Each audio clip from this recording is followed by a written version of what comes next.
Hello, friends. Did you know that nearly 80% of those who watch my videos aren't subscribed? If you enjoy the content, I'd truly appreciate it if you hit that subscribe button. It helps a lot. Also, don't forget to leave a like and share your thoughts in the comments. Your interaction not only supports the channel's growth, but also helps these stories reach more people. Thank you all for being here. By the way, where are you watching from? Let me know in the comments.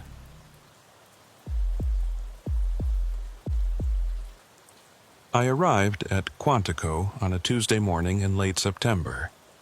The air was cold, the kind of air that makes you believe in new beginnings. It took 40 minutes by car from the airport, passing through the wooded areas of Virginia. As we approached the academy, the woods seemed to grow denser. When the gates finally came into view, I felt something shift inside me. Here I was, 20 weeks that would either make me or break me.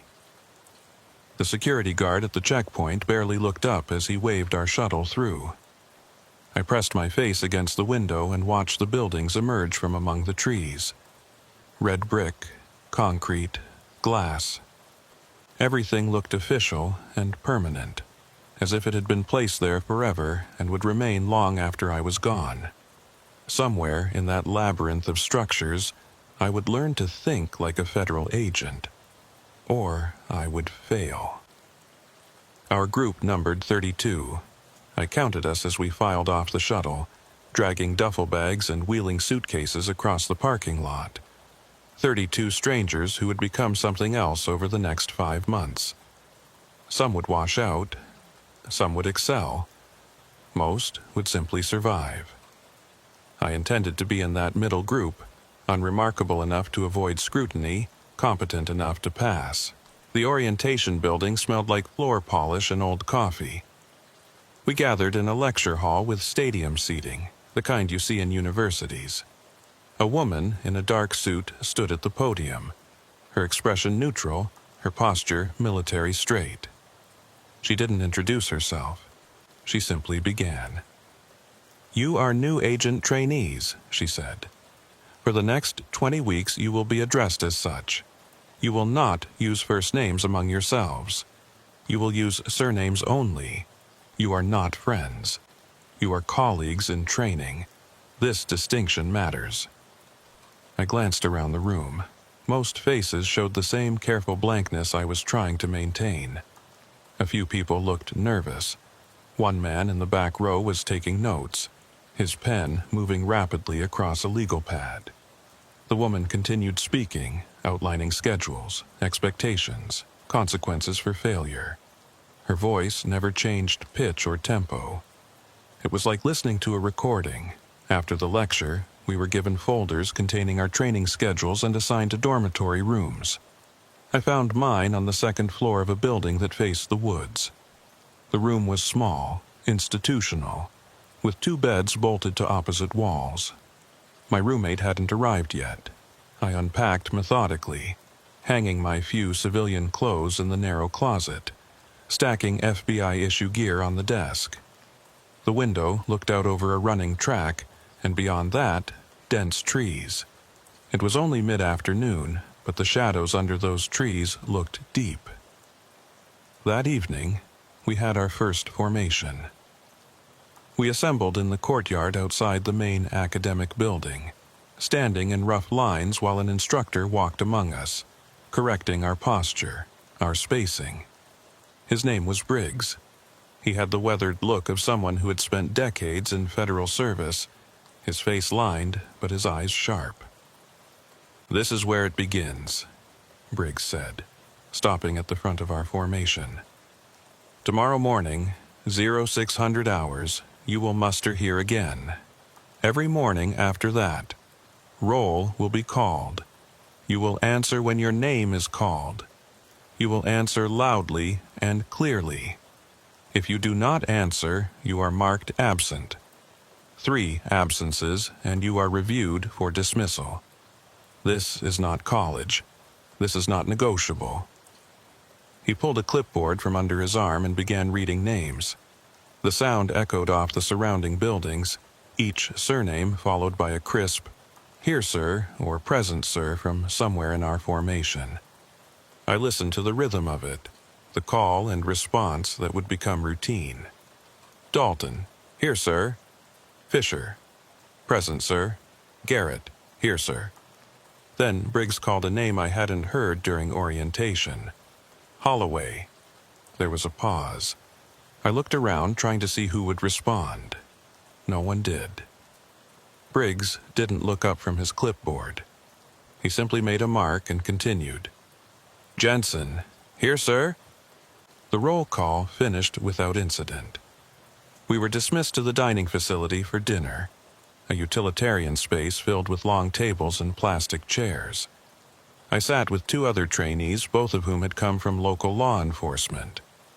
We didn't talk much. The food was adequate, institutional.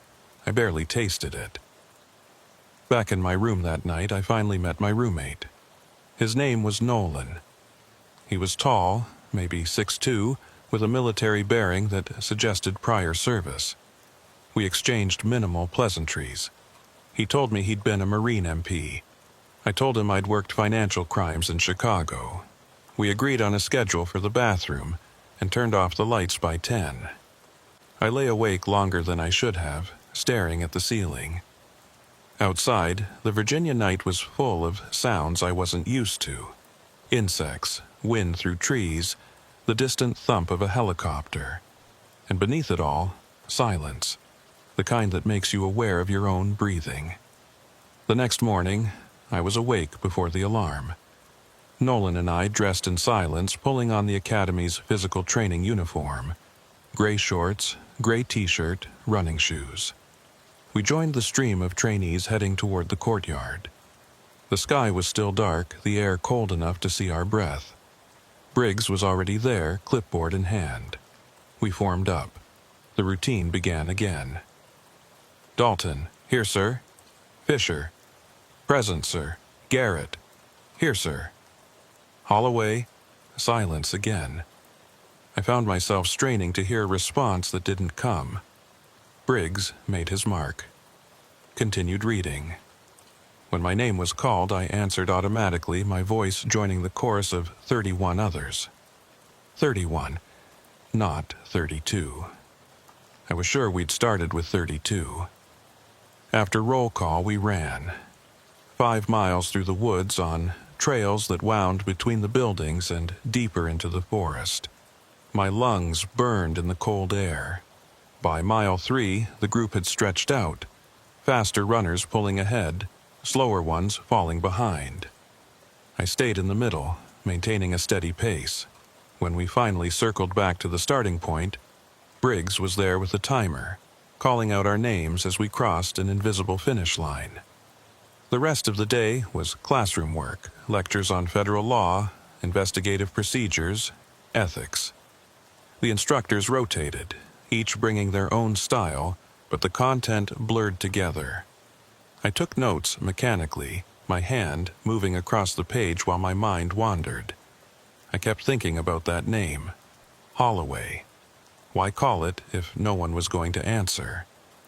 Maybe it was a test. Maybe they were seeing if anyone would question it. No one did.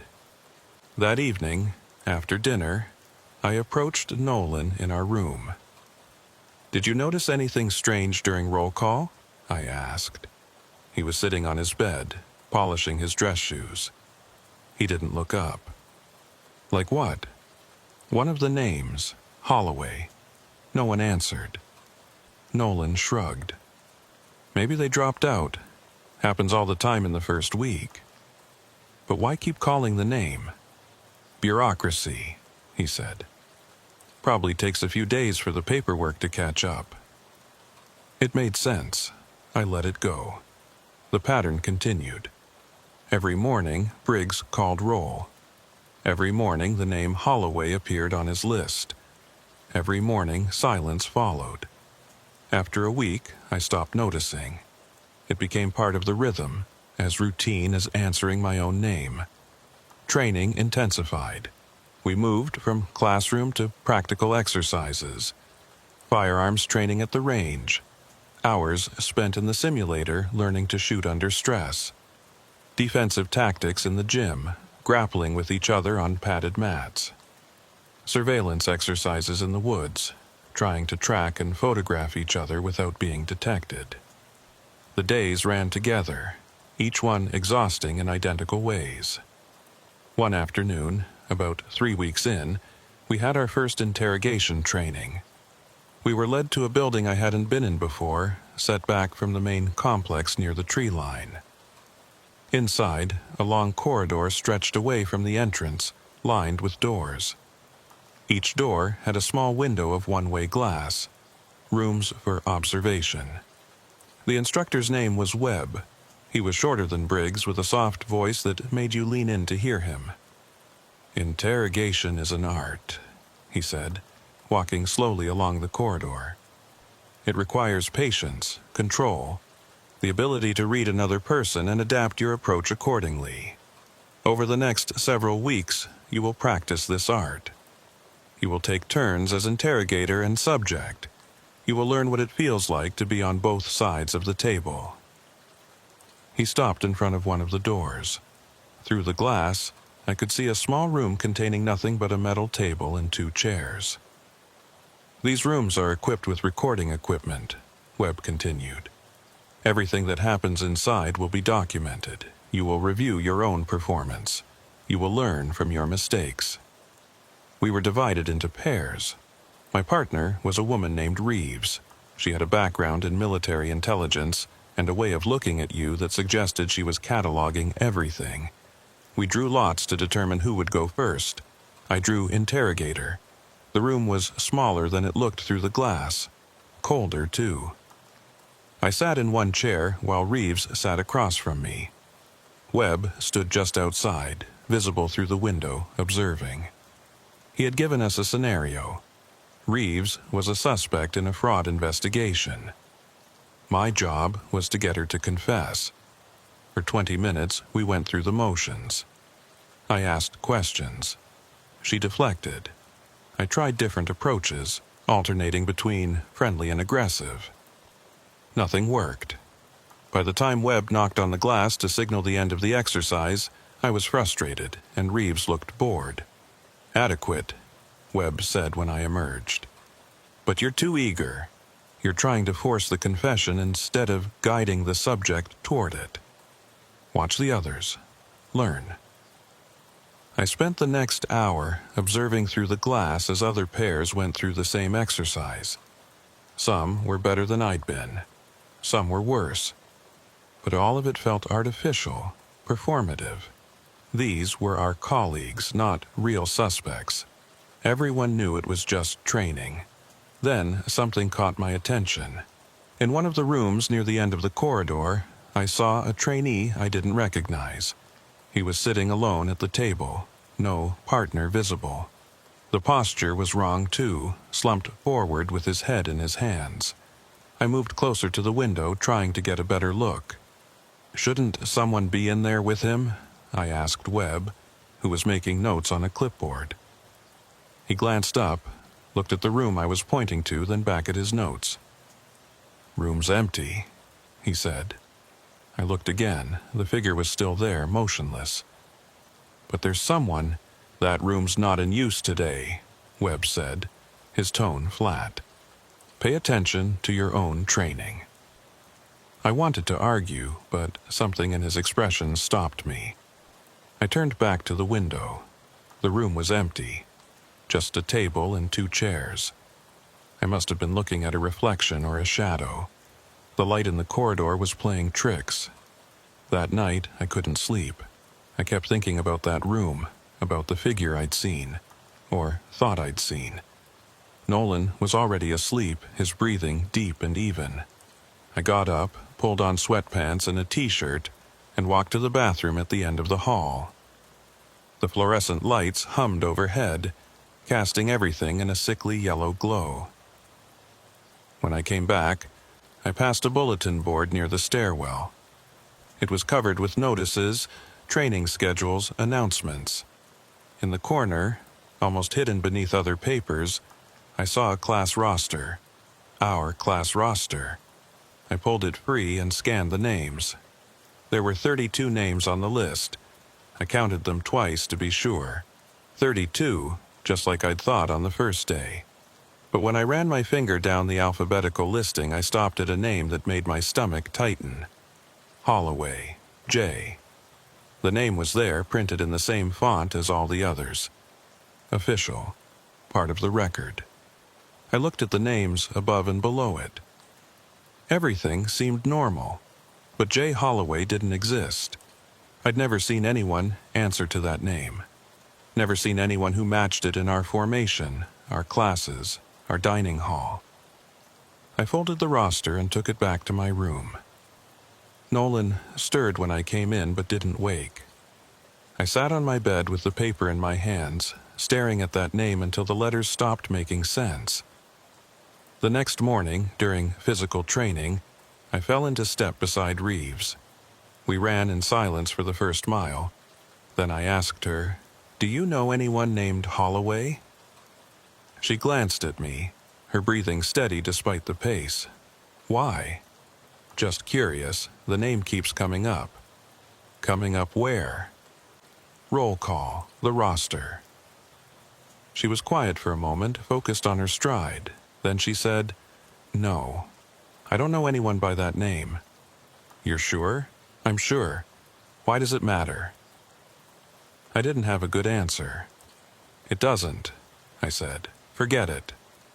But I couldn't forget it. Over the following days, I started paying closer attention during formations. I tried to match faces to the names Briggs called. Dalton was a stocky guy with a buzz cut. Fisher was the woman who always stood in the front row. Garrett was the former Marine who ran faster than anyone else. I could place most of them, but Holloway remained absent. A name without a person. I considered asking Briggs directly, but couldn't figure out how to phrase the question without sounding paranoid.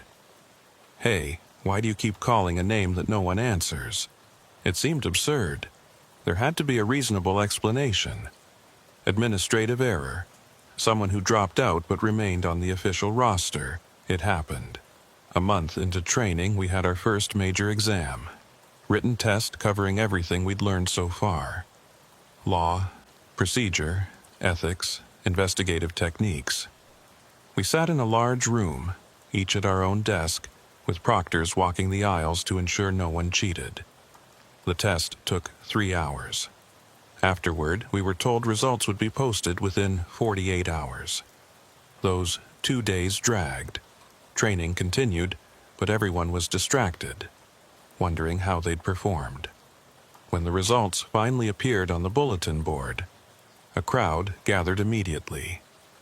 I pushed through to the front, scanning the list for my name. I'd passed, not spectacularly, but solidly in the middle of the pack. Relief washed over me. I was still here, still in the game. Then I noticed something strange. The results were listed alphabetically, each name followed by a score. I counted them, 32 names, 32 scores. And there, between Harper and Jensen, was Holloway, J, score 87. Holloway had taken the test. Holloway had passed. I felt a hand on my shoulder and turned to find Nolan grinning. "Did you see your score?" he asked. "Yeah," I said, distracted. "Yeah, I passed. We should celebrate. Some of us are going off base tonight. You in?" I shook my head. "I'm tired. Gonna stay in." He shrugged and moved off to join a group of trainees heading toward this parking lot. I stayed in front of the bulletin board, staring at that name and that score. 87. Better than mine. Better than a lot of people. But who had taken the test? Who had filled out that exam booklet and turned it in to be graded? I went to the administrative office. It was located in the main building, a warren of cubicles and filing cabinets staffed by civilian employees who handled the academy's paperwork. A woman at the front desk looked up as I approached. "Can I help you?" "I have a question about the exam results," I said. There's a name on the list, Holloway, and I don't think I've ever met this person. Is there any way to verify who actually took the test? She frowned. What's your class number? I told her. She typed something into her computer, waited, typed more. Her frown deepened. Holloway J., she said. Enrolled in your class. Test score recorded. Everything looks normal. But I've never seen this person. Are there any other records? A photo? Contact information? I can't give out personal information about other trainees, she said, her tone shifting from helpful to bureaucratic. If you have a specific concern, you should speak with your training coordinator. Who would that be? Instructor Briggs. I thanked her and left. Of course, it was Briggs, the man who called roll every morning, who said that name into the empty air and moved on without comment. I could ask him, but what would I say? What was my actual concern? That someone was enrolled in our class but didn't physically exist. It sounded crazy, even in my own head. That night, I lay in bed again, listening to Nolan's breathing, thinking about patterns. In training, they taught us to look for patterns, anomalies, things that didn't fit. Holloway was an anomaly, a name without a face, a test score without a test taker, a presence that existed only on paper. But did it matter? We were weeks into training. No one had been hurt. No one had failed because of this. It was strange, yes. Unexplained, yes. But maybe some things didn't need explanations. Maybe I was looking for problems where none existed. I closed my eyes and tried to sleep. Outside, the Virginia night continued its chorus of sounds. Inside, the room was warm and dark and safe, and somewhere in the administrative files of the FBI Academy, the name J. Holloway remained, as official and permanent as any of ours. November arrived with cold rain that turned the academy grounds into a maze of mud and sodden leaves. Training shifted focus. Less classroom time, more practical application. We spent long hours in the woods conducting surveillance exercises, shivering in wet clothes while trying to photograph each other without being detected. We practiced vehicle stops on a closed course, approaching cars with drawn training weapons, shouting commands that echoed off the surrounding buildings. The physical demands increased too. Morning runs grew longer, sometimes stretching to 8 or 10 miles through the forest. The defensive tactics training became more intense, with instructors encouraging us to go harder, faster, to test our limits. Injuries became common. Sprained ankles, pulled muscles, bruised ribs. The academy clinic saw a steady stream of trainees limping through its doors. I noticed the name less frequently now. Holloway had become part of the background noise, called every morning during roll and answered with silence. None of the other trainees seemed bothered by it. When I occasionally thought to look for patterns, to see if anything else was out of place, I found nothing. Just the name. Just that persistent, inexplicable absence. We were 8 weeks into the program when the night exercises began. Briggs announced it during formation one morning. Starting next week, you will participate in evening tactical scenarios, he said. These exercises will take place after dark and may run until 0200 hours or later. They are mandatory. They will test your ability to operate under stress and fatigue. Some of you will find them difficult. If you cannot handle darkness, if you cannot handle uncertainty, speak to your coordinator now. No one spoke. Of course, no one spoke. To admit weakness at this stage would be professional suicide. The first night exercise was scheduled for the following Tuesday. We assembled at 2000 hours in full tactical gear, body armor, helmet, duty weapon loaded with training ammunition. The instructors divided us into groups of 4. My group consisted of Nolan, Reeves, and a quiet guy named Porter, who rarely spoke unless directly addressed. The scenario was straightforward. We were to approach a building at the far edge of the academy grounds, clear it room by room, and secure any simulated suspects inside. Instructors playing the role of suspects would be armed with training weapons that fired marking rounds. If you got hit, you were out. The exercise ended when all suspects were secured or all trainees were eliminated. They loaded us into a van and drove us to a drop point about a mile from the target building. When the doors opened, we stepped out into complete darkness. The instructors had chosen a night with no moon. Cloud cover blocked even the stars. Our only light came from the tactical flashlights mounted on our weapons. "You have 2 hours," the driver said. "Good luck." The van pulled away, leaving us alone in the woods. We moved in formation, Nolan on point, Porter taking rear security, Reeves and I in the middle. The forest was alive with sounds, every snapping twig and rustling leaf amplified by darkness and adrenaline. Our flashlights carved narrow tunnels through the black, illuminating tree trunks and undergrowth, but revealing little of what lay beyond. After 20 minutes of careful movement, we reached the building. It was an old training structure, 2 stories of brick and concrete with most of its windows boarded up. A single door faced us, standing slightly ajar. Orange light flickered inside, too irregular to be electric. Candles or lanterns. Nolan signaled for us to stack up on the door. We moved into position, weapons raised, hearts hammering. On his count, we flowed inside. The entry room was empty, except for a metal desk and a chair. The flickering light came from a kerosene lantern sitting on the desk.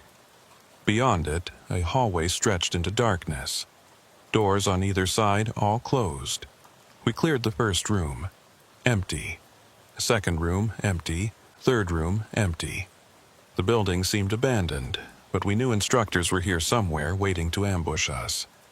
At the end of the hallway, a staircase led up to the second floor. Nolan pointed, and we began to climb.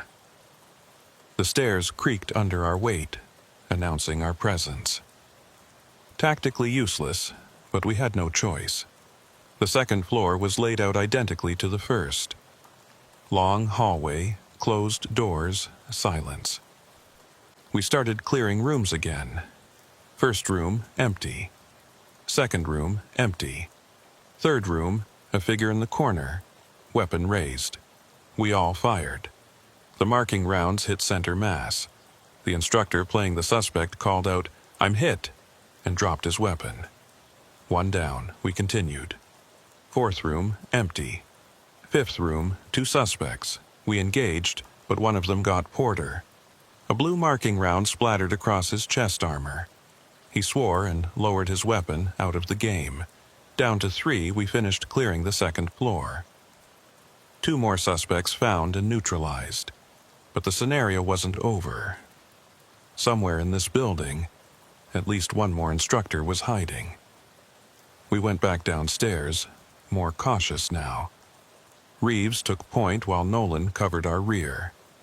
I stayed in the middle, trying to watch everywhere at once. My flashlight beam swept across walls, floors, doorways. Everything looked wrong in the harsh white light. Shadows too deep, angles too sharp.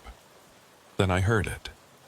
Footsteps, coming from above us, but we'd just cleared the second floor. Every room, every closet, there was nowhere left to hide. "Second floor secure," Nolan whispered. "We cleared it." "I hear it too," Reeves said. We stood in the hallway listening. The footsteps continued. Slow, deliberate, moving from one end of the building to the other.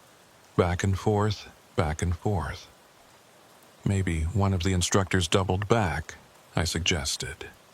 "Not possible," Nolan said. "We'd have seen them on the stairs." But there was no other explanation. We returned to the staircase and climbed again, weapons raised, every sense alert. The second floor hallway looked exactly as we'd left it. Doors open from our initial sweep, empty rooms visible beyond. The footsteps had stopped. "Check the rooms again," Reeves said. We moved through them systematically. Nothing. No one. Just empty spaces and our own breathing. "This doesn't make sense," Nolan said. Before anyone could respond, we heard a voice. Faint, distant, coming from somewhere below us. It sounded like someone calling a name, but I couldn't make out the words. We went downstairs. The entry room was empty, the lantern still burning on the desk. The voice had stopped. We stood there, 3 trainees in full tactical gear, suddenly unsure of what we were supposed to be doing. "Maybe it's a recording," I said, "part of the scenario." "Why would they do that?" Reeves asked. I didn't have an answer. We spent another 30 minutes searching the building, every room, every closet, every possible hiding place. We found nothing, no more suspects, no more instructors, no explanation for the footsteps or the voice. Eventually, we admitted defeat and exited the building. The van was waiting in the same spot where it had dropped us off. The driver looked at his watch. 2 hours and 15 minutes, he said. "Over time, you fail." We climbed in without argument, too tired to care. On the ride back, Porter asked, "Did you guys hear anything weird in there?" "Footsteps," Nolan said. "Yeah, and a voice." "Recording," Reeves said, but she didn't sound convinced. We didn't discuss it further. When we got back to the dormitory, I showered and fell into bed, asleep before my head hit the pillow. The next morning, during roll call, I noticed something different. When Briggs called Holloway's name, there was a pause, just like always. But this time, I could have sworn I heard something. Not a voice exactly, more like an exhalation, a breath in the silence. I looked around. No one else reacted. The roll call continued normally. Maybe I'd imagined it. I was tired, operating on too little sleep. The mind plays tricks under those conditions. We'd learned that in class. Sleep deprivation causes hallucinations, auditory and visual. Perfectly normal, nothing to worry about, but it bothered me anyway. The night exercises continued weekly. Each one different, each one designed to push us further. We practiced hostage rescue in abandoned buildings. We conducted mock arrests in complete darkness. We tracked suspects through the woods using night vision equipment that turned the world into shades of green. During one exercise, about 3 weeks after the first, my group was clearing another building. This one was larger, more complex, with multiple floors and a basement. We'd been inside for over an hour, working our way methodically through the structure, when we came to a door that shouldn't have been there. It was located at the end of a hallway on the 3rd floor. According to the building schematic we'd been shown during briefing, this hallway had 4 doors, 2 on each side. But standing here now, I counted 5. The extra door was at the very end, painted the same institutional gray as the walls, easy to miss if you weren't paying attention. "That wasn't on the diagram," Reeves said. "Storage closet," Nolan suggested. "We should clear it." We stacked up. Nolan tried the handle. Unlocked. He pulled the door open and we flowed inside, weapons raised. The room was small, maybe 8 feet square. Empty, except for a metal folding chair in the center. On the chair sat a clipboard with a single sheet of paper. I approached cautiously, half expecting some kind of booby trap, but nothing happened. I picked up the clipboard. It was a roster, a class roster, our class roster. Names listed alphabetically just like the one I'd seen on the bulletin board weeks ago. I scanned down the list. There was my name, there was Nolan's, Reeves's, Porter's, all 32 of us, including Holloway J. "What is it?" Reeves asked. I showed her. She frowned. "Why would this be here?" "I don't know." Nolan checked his watch. "We're wasting time. Leave it and keep moving." I set the clipboard back on the chair. We exited the room and continued the exercise, but I couldn't stop thinking about it. That roster, sitting in that room, the room that wasn't supposed to exist. After the exercise, I went back to the administrative office. The same woman was at the front desk. She didn't recognize me. "Can I help you?" "I need to see a building schematic," I said, "for the structure we used in tonight's exercise." "Which one?" I gave her the building number. She typed on her computer, waited, then shook her head. "Those aren't publicly available. Only instructors have access. It's important. I can't help you." I thanked her and left. Of course they weren't available. Why would they be? But I needed to know if that room was supposed to be there. If it wasn't, then someone had created it. And if they had, why put a roster inside? Why leave it there for us to find? Unless it wasn't for us, unless it was for something else. That thought disturbed me more than I wanted to admit. The following week brought our midterm evaluations. Each trainee met individually with Briggs to discuss progress, strengths, areas needing improvement. My appointment was scheduled for 1400 hours on a Thursday. I arrived 5 minutes early and waited outside his office. The door was closed. I could hear voices inside, muffled but distinct. Briggs and someone else. The conversation went on for several minutes, then stopped. The door opened and Briggs appeared. "Come in," he said. I then entered. The office was small, lined with filing cabinets and bookshelves. A desk dominated the center, covered with papers and folders. Briggs sat behind it and gestured for me to take the chair opposite. "Your performance has been acceptable," he said, opening a folder with my name on it. "Physical fitness scores are average. Academic scores are average. Firearms qualification, adequate. Defensive tactics, needs improvement. Overall, you're tracking toward successful completion. Thank you, sir." He closed the folder and looked at me. "Do you have any concerns? Anything you want to discuss?" This was my chance. I could ask about Holloway, about the roster, about the footsteps and the voices in the room that shouldn't exist.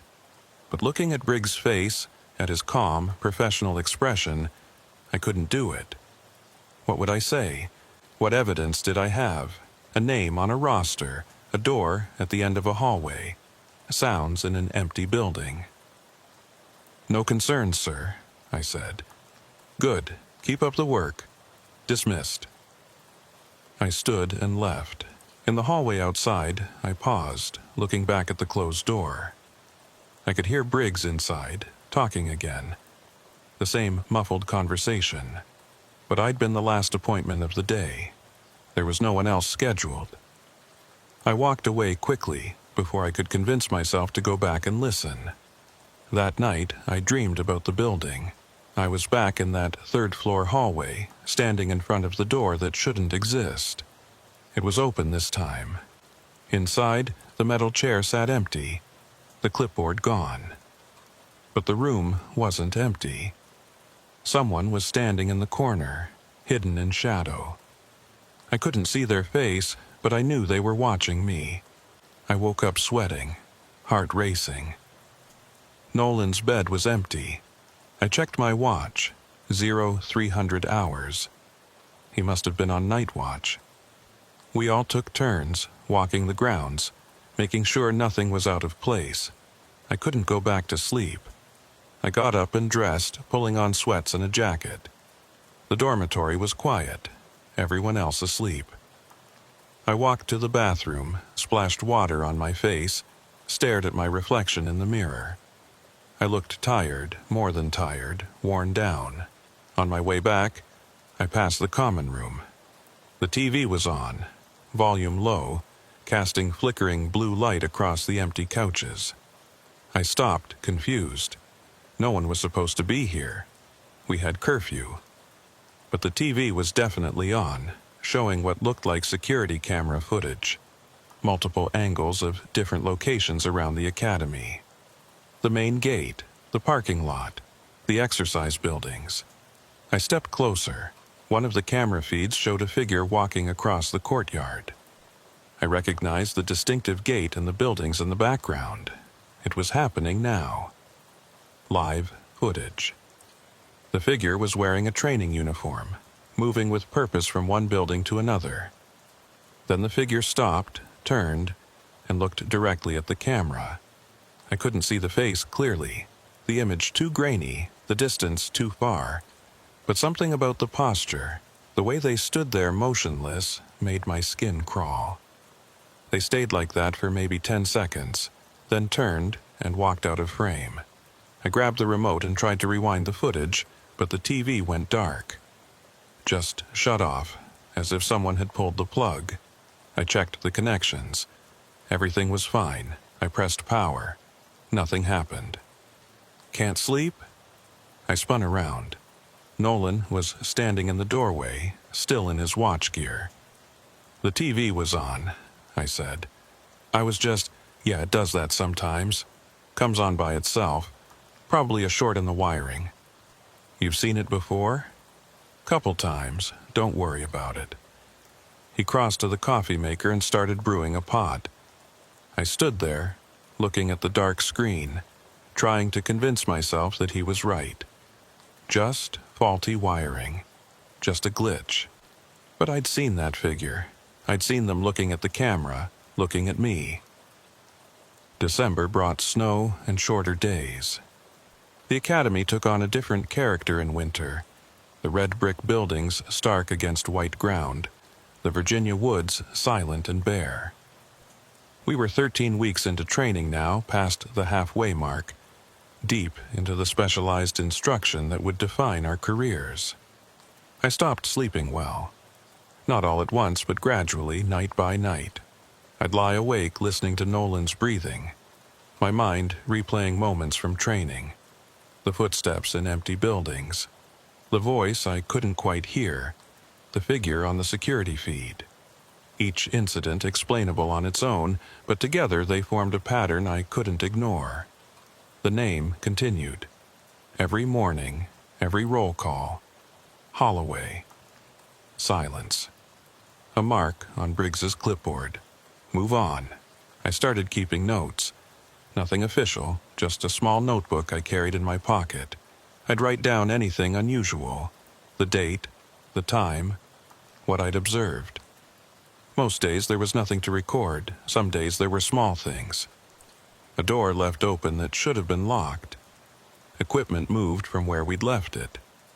Footsteps in corridors that should have been empty. One morning in mid-December, during physical training, we ran a different route. Instead of the usual loop through the woods, Briggs led us deeper into the academy grounds, past buildings I'd never noticed before. Old structures, some of them clearly abandoned. Windows dark and doors sealed with warning tape. We ran past a particularly decrepit building, 3 stories of crumbling brick, and I noticed something. On the 3rd floor, in one of the windows, I saw a light, just for a moment. A pale glow that could have been a reflection or a flashlight or nothing at all, but it was there. I was breathing too hard to mention it. By the time I'd caught my breath, we were a quarter mile away, and it seemed pointless to bring up. Another small thing, another entry in my notebook. That afternoon, we had an unusual session scheduled. Psychological evaluation, mandatory for all trainees at the midway point. We reported to a building near the administrative complex, a newer structure with the antiseptic feel of a medical facility. I was called into a small office where a woman in civilian clothes waited behind a desk. She introduced herself as Dr. Mason, contract psychologist for the academy. We shook hands. Her grip was firm, professional. "This is a routine evaluation," she said. "Nothing to be concerned about. I'm going to ask you some questions about your experience here, your stress levels, any concerns you might have. It's completely confidential. Nothing you say will go in your official record unless you express intent to harm yourself or others." Understood? Understood. She asked standard questions first. How was I adjusting to the training? Any physical issues? Relationship with my roommate okay? Family life stable? I gave standard answers. Everything was fine, no complaints. Then she asked, have you experienced anything you would describe as unusual since arriving at Quantico? I hesitated. Unusual how? Anything that struck you as out of place? Experiences you couldn't easily explain? Like what? I'm asking you. She smiled, but her eyes were watchful. Have you? I thought about my notebook, the entries I'd made, the pattern I'd been tracking. This was my chance to tell someone official, someone who might actually have answers. But something stopped me. Maybe it was the way she phrased the question. Have you experienced anything unusual? Not have you noticed anything unusual. Experienced, as if the problem might be with me rather than with what I'd observed. No, I said. Nothing unusual. You're sure? I'm sure. She made a note on her pad. Sleep patterns normal? Normal enough. Appetite? Fine. Any recurring thoughts or concerns? Just the usual stress, wondering if I'll pass. Another note. That's natural. Most trainees feel that way. She looked up. Have you heard any other trainees mention unusual experiences? No. If you do, I'd like you to report it to me directly. Can you do that? Yes. She smiled again. Good. That's all I need. You're cleared to continue training. I left feeling unsettled. The evaluation itself wasn't unusual, but her questions were. Why would she ask about other trainees' experiences? What was she looking for? That evening, I mentioned it to Nolan. We were in our room, both reading through case files for an upcoming exam. He looked up from his textbook. She asked me the same things, he said. Really? Yeah. Wanted to know if I'd experienced anything unusual, if other people had mentioned anything. What did you tell her? The truth. Nothing unusual has happened. I nodded. Right, same. He went back to reading. I tried to do the same, but the words wouldn't stick. Nothing unusual has happened. That's what we'd both said. But it wasn't true, at least not for me. Things had been unusual. Small things, yes. Explainable things, maybe. But unusual nonetheless. Unless I was the only one experiencing them. Unless the problem really was with me. The next night, exercise was different from the previous ones. We assembled at 1900 hours, but instead of being divided into groups, we were told to work individually. Each trainee would enter a building alone, navigate to a specific room, retrieve an envelope, and exit. Simple. No suspects to engage, no tactical challenges, just navigation and task completion. They gave us each a different building, a different target room. Mine was designated as Building 7, Room 214. I'd never been in Building 7 before. When the van dropped me off, I found myself standing in front of another old structure. This one isolated from the main complex, surrounded by trees. The front door was unlocked. I entered cautiously, flashlight in hand. The interior smelled of mildew and old wood. The layout was straightforward. A central staircase, hallways branching left and right on each floor. I climbed to the second floor and found room 214 easily. The door was open. Inside, a metal desk. On the desk, an envelope. My name was written on it in block letters. I picked it up, turned to leave. Then I heard it. From somewhere above me. Footsteps. I froze. This was supposed to be a solo exercise. No other trainees in this building. No instructors. Just me. But someone was walking on the third floor. I should have left. completed the exercise, exited the building, reported back. But I couldn't. I had to know. I climbed to the 3rd floor. The hallway was dark, my flashlight the only source of light. The footsteps had stopped. Everything was silent. I moved slowly, checking each room as I passed. Empty, empty, empty. At the end of the hallway, one final door. I approached it, tried the handle, locked. From inside the room I heard breathing. Slow, steady, like someone at rest. I knocked. No response. The breathing continued. "Hello?" I called. "This is trainee reporting. Identify yourself." Nothing, just that breathing. I stood there for what felt like hours but was probably only minutes. Finally, I turned and left. Went back downstairs, exited the building, walked to the pickup point. The van was already there, engine running. The driver checked his clipboard as I climbed in. "You got the envelope?" I held it up. "Good, you're the last one." On the ride back, I opened the envelope. Inside was a single sheet of paper with a single line of text. "Exercise complete. Report to your dormitory." That's all. Nothing else. Back in my room, I added another entry to my notebook. Building 7, room 214. Footsteps. Breathing behind a locked door. I read through the previous entries looking for patterns, for any kind of sense. Nothing emerged. Just a list of small anomalies, each one dismissible, but together suggesting something I couldn't quite define. The next morning during roll call, something changed. When Briggs called Holloway's name, I heard it again. That exhalation, that breath. But this time it was louder, clearer, almost like a word. "Here." It was so faint, I could barely distinguish it from the wind. But I heard it. I was sure I heard it. I looked around frantically.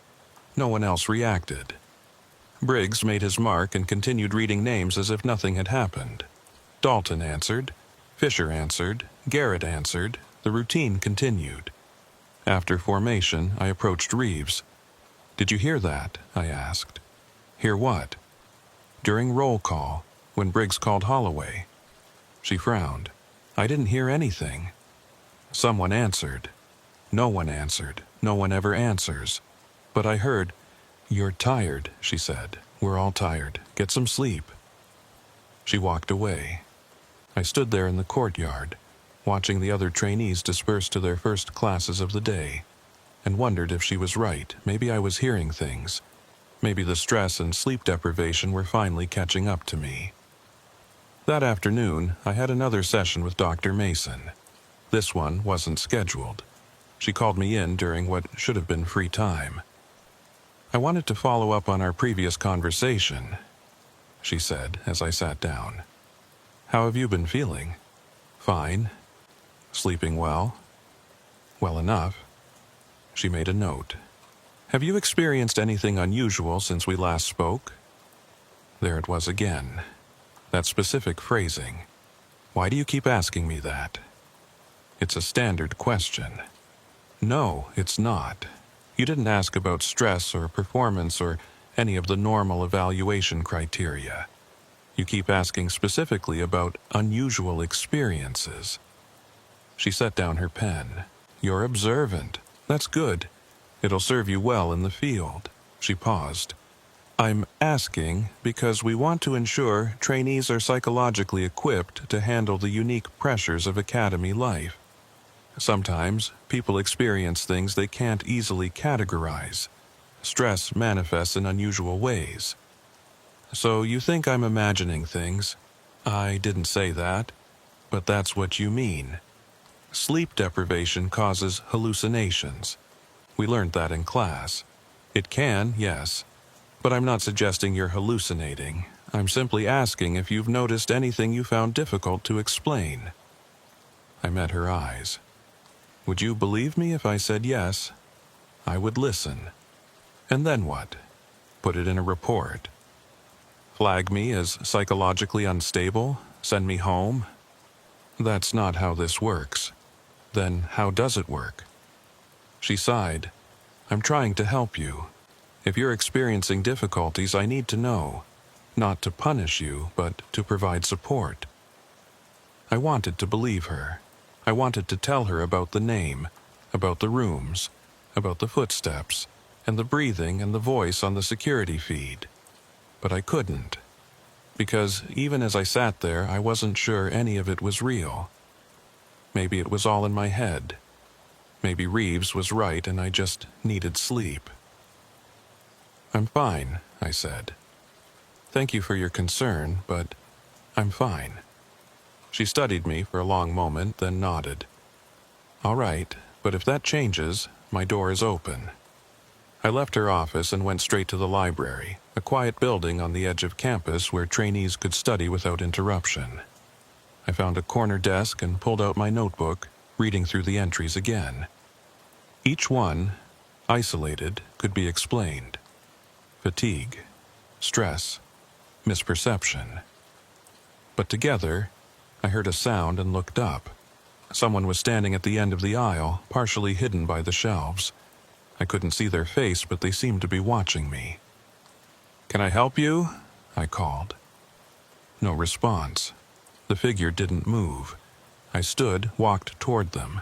As I got closer, they stepped back, deeper into the shadows between the shelves. I followed, rounded the corner. The aisle was empty. I stood there, breathing hard, my heart pounding. No one, nothing, just books and empty space. I left the library, went back to my room. Nolan was there, cleaning his service weapon. "You okay?" he asked. "You look pale." "I'm fine, just tired." "You should get checked out at the clinic. They can give you something to help you sleep." "Maybe." I sat on my bed and stared at the wall. The room felt smaller than usual, the ceiling lower, the air thicker. Outside, the December light was already fading, the afternoon slipping into evening. That night, I did something I'd been avoiding. I went back to Building 7. It was easy to slip away. Nolan was on watch duty. Everyone else was either studying or sleeping. I pulled on dark clothes, grabbed a flashlight, and left the dormitory through a side exit that wasn't monitored. The walk to Building 7 took 20 minutes. The moon was out, nearly full, casting the academy grounds in pale silver. The building loomed ahead, dark and silent. I tried the front door. Still unlocked. Inside, I climbed directly to the 3rd floor. The hallway was exactly as I remembered. I walked to the end, to that locked door. Put my ear against it. Silence. No breathing, no movement. I tried the handle. It turned. The door was unlocked. I pushed it open and stepped inside. The room was small, maybe 10 feet square. Empty, except for a metal folding chair in the center. On the chair was a clipboard. I approached it slowly, my flashlight beam trembling slightly. It was a roster, our class roster. Names listed alphabetically. I scanned down the list and found it. Holloway, J. But something was different this time. Next to the name, someone had written a date and time in pencil. Tomorrow's date, 0600 hours. The time of morning formation. I grabbed the clipboard and ran. Down the stairs, through the building, out into the night. I didn't stop until I was back in my room. Door locked, breathing hard. Nolan was still on watch. I was alone. I set the clipboard on my desk and stared at it. Tomorrow morning. 0600 hours. Something was going to happen. I didn't know what, but I knew it was connected to that name, to all the small anomalies I'd been tracking for weeks. I didn't sleep that night, just sat in the chair by my desk watching the clock, waiting for morning. When 0530 arrived, I got dressed and went to formation early. The courtyard was empty, the sky still dark. I stood in my usual spot and waited. Other trainees began to arrive. Slowly at first, then in a steady stream. Nolan appeared, looking tired from his watch shift. Reeves showed up, along with Porter and Fisher and all the others. We formed our lines. Briggs appeared at exactly 0600 hours. He took his position at the front of our formation, clipboard in hand. "Attention," he called. We snapped to. The roll call began. Dalton, "Here, sir." Fisher, "Present, sir." Garrett, "Here, sir." Then Holloway. And this time someone answered, "Here, sir." The voice came from the middle of our formation. Male, unfamiliar, clear as day. I turned to look, trying to see who had spoken, but there were too many people, too many faces. I couldn't identify the source. Briggs made his mark and continued. The rest of roll call proceeded normally. When he finished, he dismissed us to breakfast. I grabbed Nolan's arm as he turned to leave. "Did you hear that?" "Hear what?" "Holloway. Someone answered." He frowned. No one answered. "Yes, they did. Someone said, 'Here, sir.' You must have heard it." "I didn't hear anything," Nolan said. "Are you feeling okay?" I let go of his arm, looked around. Everyone was walking away, heading to the dining facility, chatting among themselves. Normal morning routine, as if nothing had happened. But someone had answered. I'd heard it, I was certain. I spent that day in a fog, barely present during classes, my mind replaying that moment over and over. Someone had answered. Holloway had answered. After 15 weeks of silence, the name finally had a voice, but no one else had heard it. Just me. That evening, I went back to see Dr. Mason. She was surprised when I appeared at her door without an appointment, but she let me in. "I need to tell you something," I said. She gestured for me to sit. "I'm listening." And I told her everything. The name on the roster, the footsteps, the breathing, the figure on the security feed, the room with the clipboard, the voice during roll call, all of it. I spoke for maybe 20 minutes while she took notes, her expression neutral, professional. When I finished, she was quiet for a long moment. Then she said, "Thank you for sharing this with me. I know it wasn't easy." "So what does it mean? Am I losing my mind?" "No, you're experiencing stress-related perceptual distortions. It's not uncommon in high-pressure environments. The mind tries to find patterns, to make sense of ambiguous stimuli. Sometimes it creates connections that aren't really there. But the roster, the clipboard, those were real. Were they? Did anyone else see them?" "I don't know. I didn't ask." "That's part of the pattern," she said gently. "You're experiencing these things in isolation. No witnesses, no verification. That suggests the source is internal rather than external. So it's all in my head. Your brain is doing what it's evolved to do. It's trying to protect you by identifying potential threats. But under stress, that system can become overactive. You start seeing threats that don't exist." I slumped in my chair. "What do I do?" "First, you need to sleep. Real sleep. I'm going to prescribe something mild to help with that. Second, I want you to stop isolating. Spend more time with your fellow trainees. Social connection helps ground us in reality. Third, if you experience anything else unusual, I want you to immediately verify it with someone else. Don't trust your own perception. Get a second opinion." She wrote out a prescription and handed it to me. "These will help you sleep without making you groggy. Take one before bed. And remember, what you're experiencing is a symptom of stress, not a sign of mental illness. You're not crazy. You're just exhausted." I took the prescription. "Thank you." "You're going to be fine," she said. "You're a good trainee. Don't let this derail you." I went to the clinic and filled the prescription. Took the first pill that night. slept for 10 hours straight, dreamless and deep. When I woke up, I felt better, clearer. Maybe Dr. Mason was right. Maybe it was all just stress. I'd been pushing too hard, sleeping too little, looking for problems where none existed. I threw away my notebook, stopped tracking anomalies, focused on training, and for a while it worked.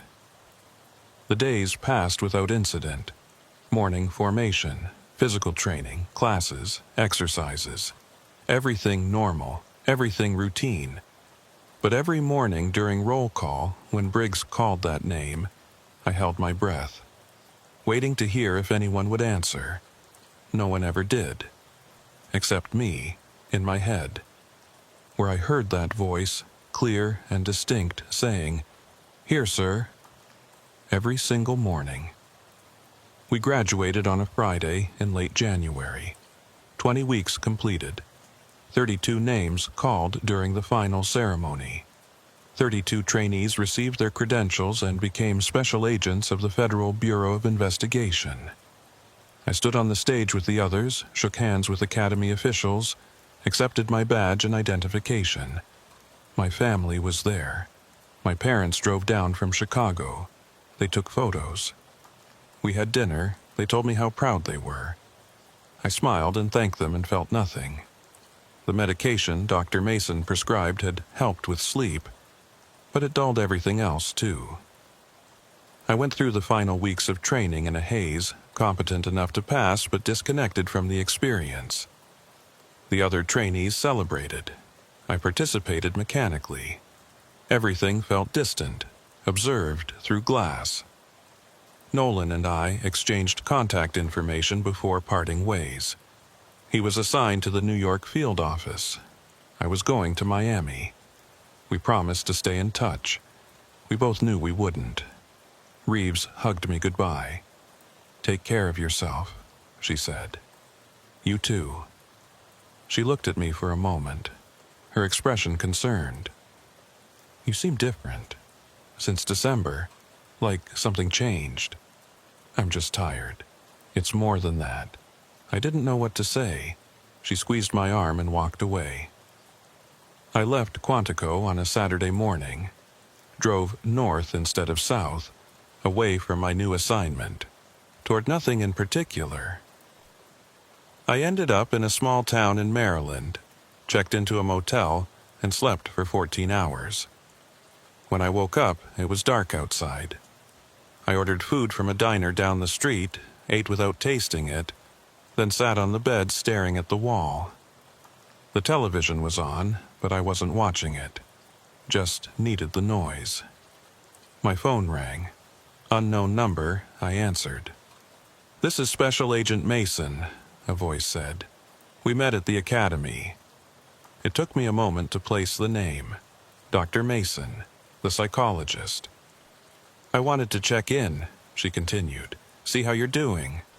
"I'm fine." "Are you? You left Quantico before your post-graduation consultation. That's not typical."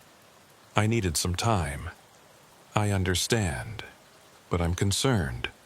Have you experienced any unusual episodes since we last spoke?" There it was again. That phrasing. "No?" I said. "You're sure?" "I'm sure." "Good, that's good." She paused.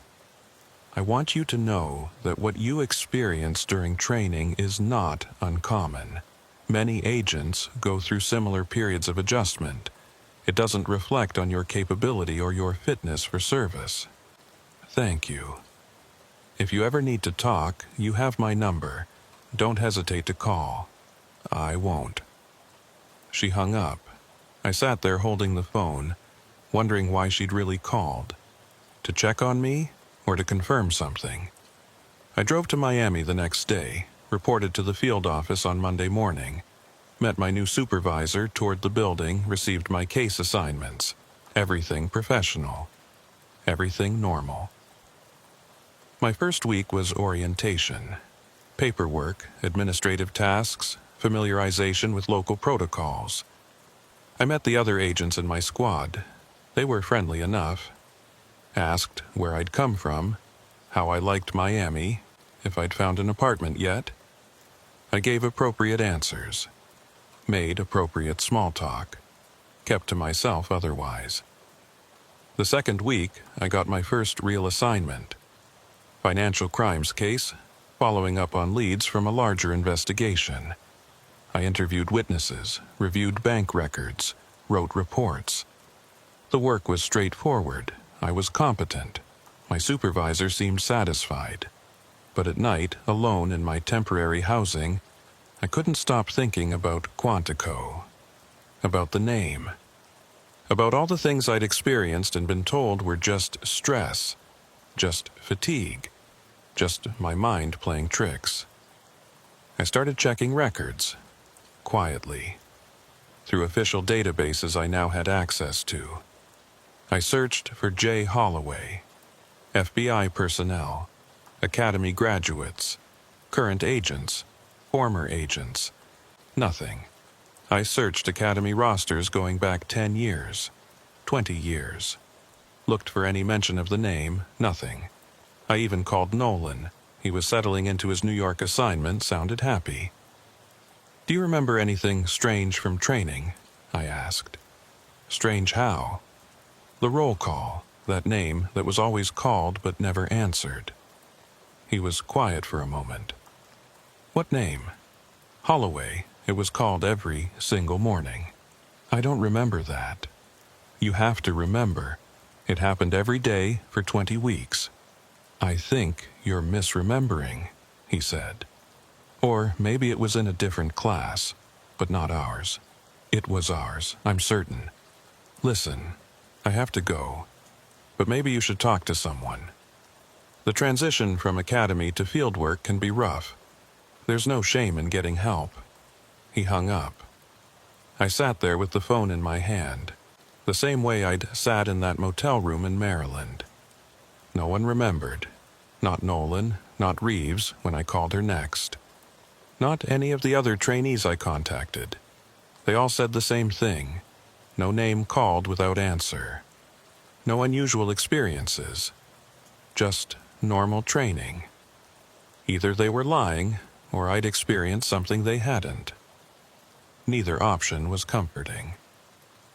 3 months into my Miami assignment, I got an email from Academy Administration. Routine alumni survey. How was I adjusting? Did the training prepare me adequately? Any suggestions for improvement? At the bottom was a link to view my official training record. I clicked it. The file contained everything. My test scores, evaluation reports, disciplinary actions, none, medical records, firearms qualifications, all of it. I scrolled to the class roster section.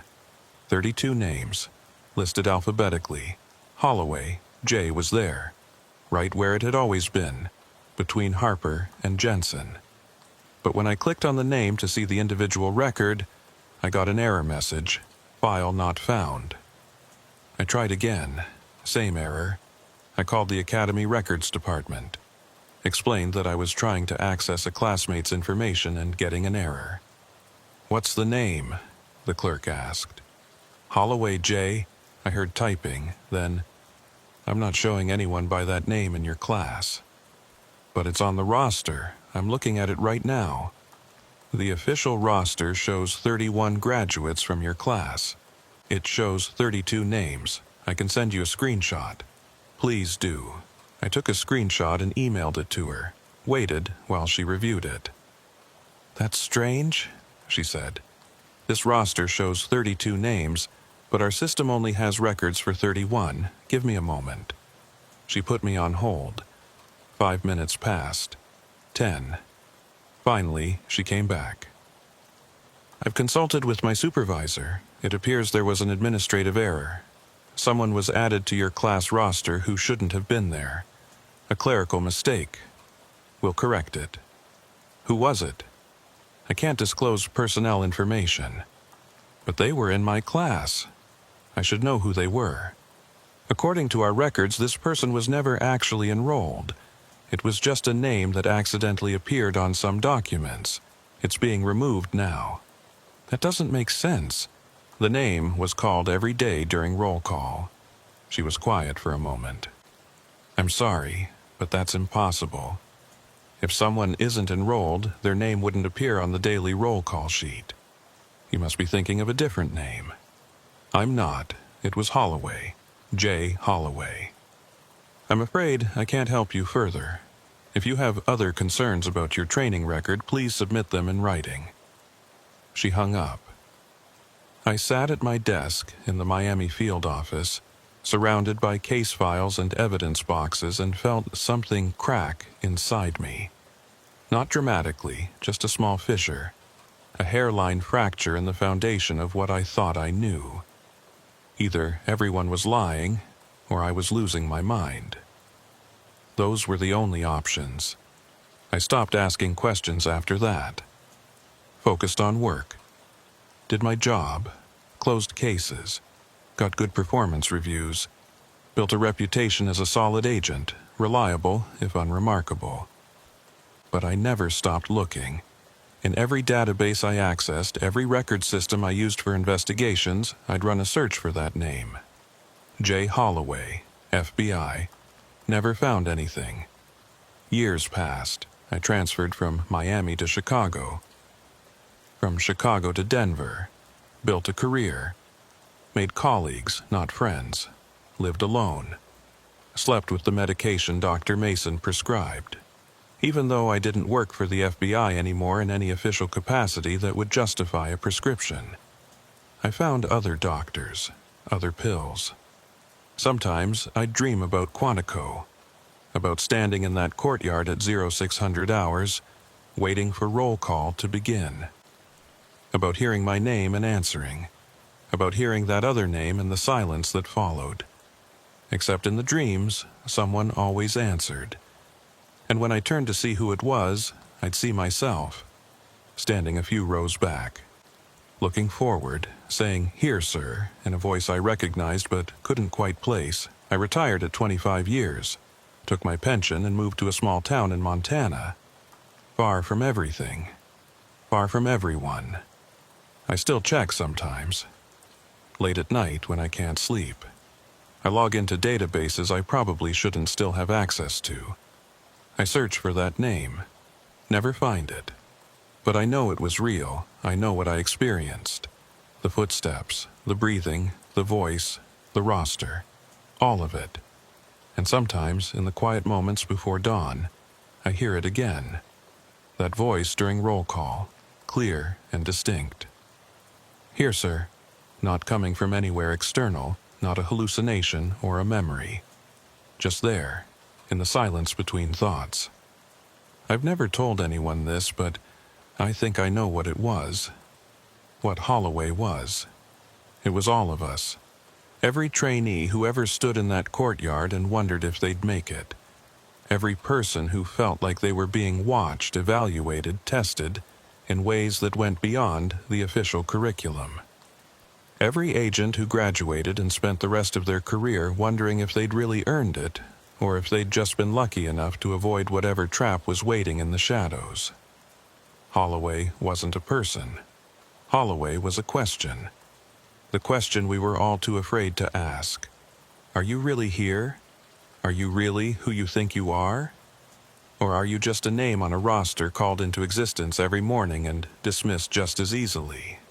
I don't have an answer. I don't think anyone does. But every now and then I'll be standing in line at the grocery store or sitting in a coffee shop, and I'll hear someone say a name that makes me turn around. Not because I recognize it, but because it has that same quality, that same absence behind it. And I wonder if they graduated from Quantico too. If they stood in that courtyard and heard their name called and answered automatically, never questioning whether they were really there, or just another administrative error waiting to be corrected. I wonder if they remember someone named Holloway. I wonder if they dream about that voice. I wonder if they're still trying to find the roster, to prove it was real, to show someone, anyone, that they're not crazy, that it happened, that there really was something wrong with that place. I wonder if they're still looking. Like I am. Like I always will be.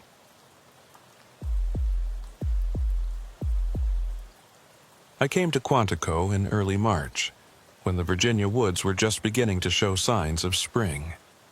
The trees were still mostly bare, but there was something in the air that suggested warmth was coming. I'd spent 6 years as a detective in Phoenix before applying to the Bureau. The transition from desert heat to East Coast humidity would take some getting used to, but I was ready for it, ready for the challenge. The academy looked exactly like the photos I'd studied during my application process. Red brick buildings arranged in a grid, surrounded by forests that seemed to go on forever. Professional, institutional, permanent. This was where they made federal agents, where they separated the capable from the merely ambitious. Our class was designated NAT Session 2608. 40 trainees total. We came from different backgrounds: local law enforcement, military, private sector. The Bureau wanted diversity of experience. They got it. On the first day, during initial orientation, we sat in a lecture hall and listened to the academy director explain what the next 22 weeks would entail. "You will be tested," he said, his voice carrying easily through the room. "Not just physically or academically, but psychologically. We need to know how you think, how you respond under pressure, how you adapt when circumstances change. Some of these tests will be obvious. Others will not." He paused, letting that sink in. "By the time you leave here, we will know everything about you that matters. And you will know whether you truly belong in this organization." After the lecture, we were divided into smaller groups for administrative processing. My group consisted of 10 trainees. We were assigned to the same dormitory building, the same class schedule, the same physical training unit. For the next several months, these 9 strangers would be the people I saw most often. One of them introduced himself as Wyatt. Former Army intelligence. Tall, lean, with the kind of quiet confidence that comes from having already proven yourself in difficult situations. We shook hands. His grip was firm without being aggressive. "First time on the East Coast?" he asked. "That obvious? You keep looking at the trees like they might do something." I laughed. "In Arizona, we have trees. They're just smaller and farther apart. You'll get used to it. Give it a week." Another trainee joined us. Her name was Sullivan. Former NYPD detective, she said. 10 years on the job before deciding the Bureau offered better opportunities. She had sharp eyes that seemed to catalog everything, the kind of attention to detail that probably made her good at police work. "They assign us rooms yet?" she asked. "Not yet," Wyatt said. "Should be soon." We waited in the lobby of the dormitory building while administrative staff worked through their paperwork. Eventually, they called my name and handed me a key. Room 214, second floor. I grabbed my duffel bag and climbed the stairs. The room was small but adequate. 2 beds, 2 desks, 2 closets. Everything bolted down or built into the walls. No personalization allowed. The window looked out over a running track, and beyond that, more trees. Always more trees.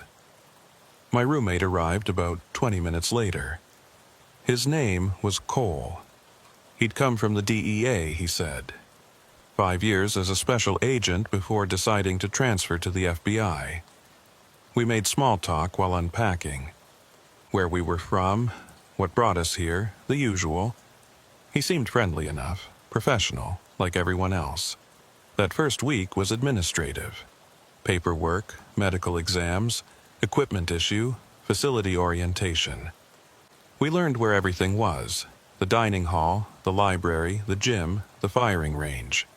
We memorized the daily schedule. Physical training at 0600. Classes from 0800 to 1700. Study time in the evenings. Lights out at 2200. The academy ran on military time and military precision. Everything had its place and its schedule. Deviation was not encouraged. On Friday of that first week, we had our introduction to the behavioral science unit. This was one of the academy's signature programs. Psychological training designed to help agents understand criminal behavior, interview techniques, threat assessment. We gathered in a classroom in the main academic building and waited for the instructor. He arrived exactly on time. Mid-50s, gray hair, wearing a suit that looked like it had been pressed that morning. He introduced himself as Instructor Garrett. 25 years with the Bureau, he said. 15 of those in the BSU. He'd interviewed serial killers, terrorists, cult leaders. He'd developed some of the interrogation protocols we'd be learning. Understanding human behavior is the foundation of investigative work, he began, walking slowly across the front of the room. You can have all the physical evidence in the world, but if you can't read people, if you can't understand their motivations and exploit their weaknesses, you'll never close the difficult cases. He stopped at the podium and looked at us. Over the next several weeks, you will learn the art of the interview. Not interrogation, not torture, not coercion. Interview. The voluntary exchange of information between two people, one of whom wants something the other possesses. He pulled up a slide on the projector. It showed a simple diagram. Two chairs facing each other across a table. This is your battlefield. Not dramatic, not exciting, but more important than any firearm you'll carry. In this room, with nothing but words, you will learn to dismantle lies, extract truth, and persuade people to act against their own interests. The slide changed. Now it showed a floor plan of a building. The Academy maintains several interview training facilities. You'll become very familiar with them. Each room is equipped with recording equipment. Every word you speak, every gesture you make will be documented. You'll review your performance. You'll learn from your mistakes. By the end of this training, you'll be able to read a subject like a book. He advanced to the next slide. A photograph of a long corridor lined with doors. Interview Suite Alpha. Ground floor of Building 12. This is where you'll spend a significant portion of your psychological training. Each door leads to an interview room. Each room is identical. Table, 2 chairs, recording equipment. We've found that consistency helps trainees focus on technique rather than environment. I studied the photograph. The corridor looked institutional, almost sterile. Fluorescent lights overhead. Tile floor. Metal doors with small windows. It could have been a hospital or a prison or any number of government facilities. Starting Monday, Garrett continued, you'll begin practical exercises. You'll work in pairs, taking turns as interviewer and subject. The scenarios will start simple and become progressively more complex. By week 12, you'll be conducting full interrogations of role players trained to resist questioning. He turned off the projector. Any questions? A trainee in the front row raised her hand. How are pairs assigned? Randomly. We'll post the assignments Sunday evening. Check the board in your dormitory. No other questions. Garrett dismissed us. As we filed out of the classroom, I found myself thinking about those interview rooms. Identical spaces, he'd said. Table, 2 chairs, recording equipment. Everything controlled. Everything documented. It made sense from a training perspective, but there was something unsettling about the idea of 40 trainees rotating through the same sterile rooms, playing out the same scenarios over and over.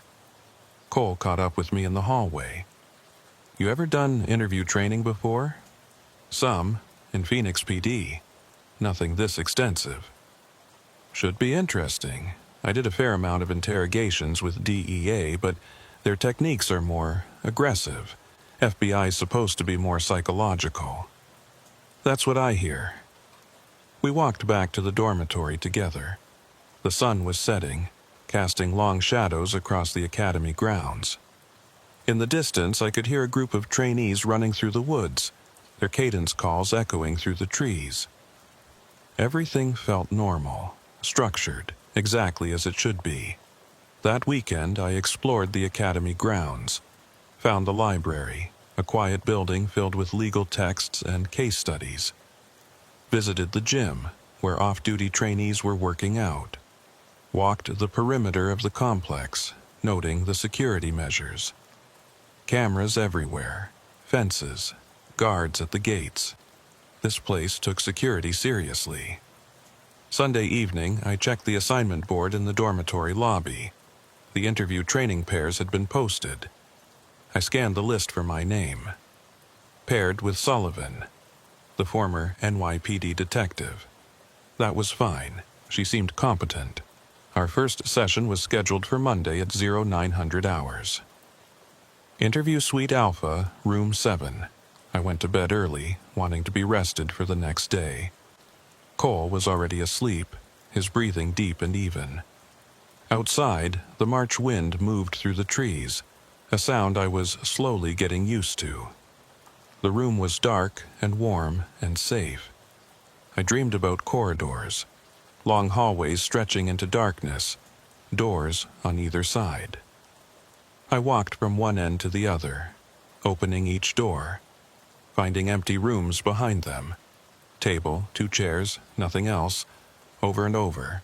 The dream had no narrative, no purpose, just the repetition of walking and opening doors and finding emptiness.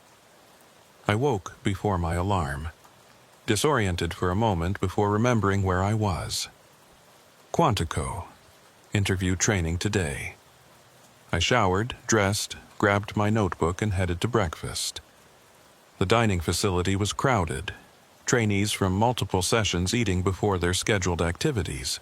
I found an empty seat and worked through scrambled eggs and toast while reviewing my notes from Garrett's lecture.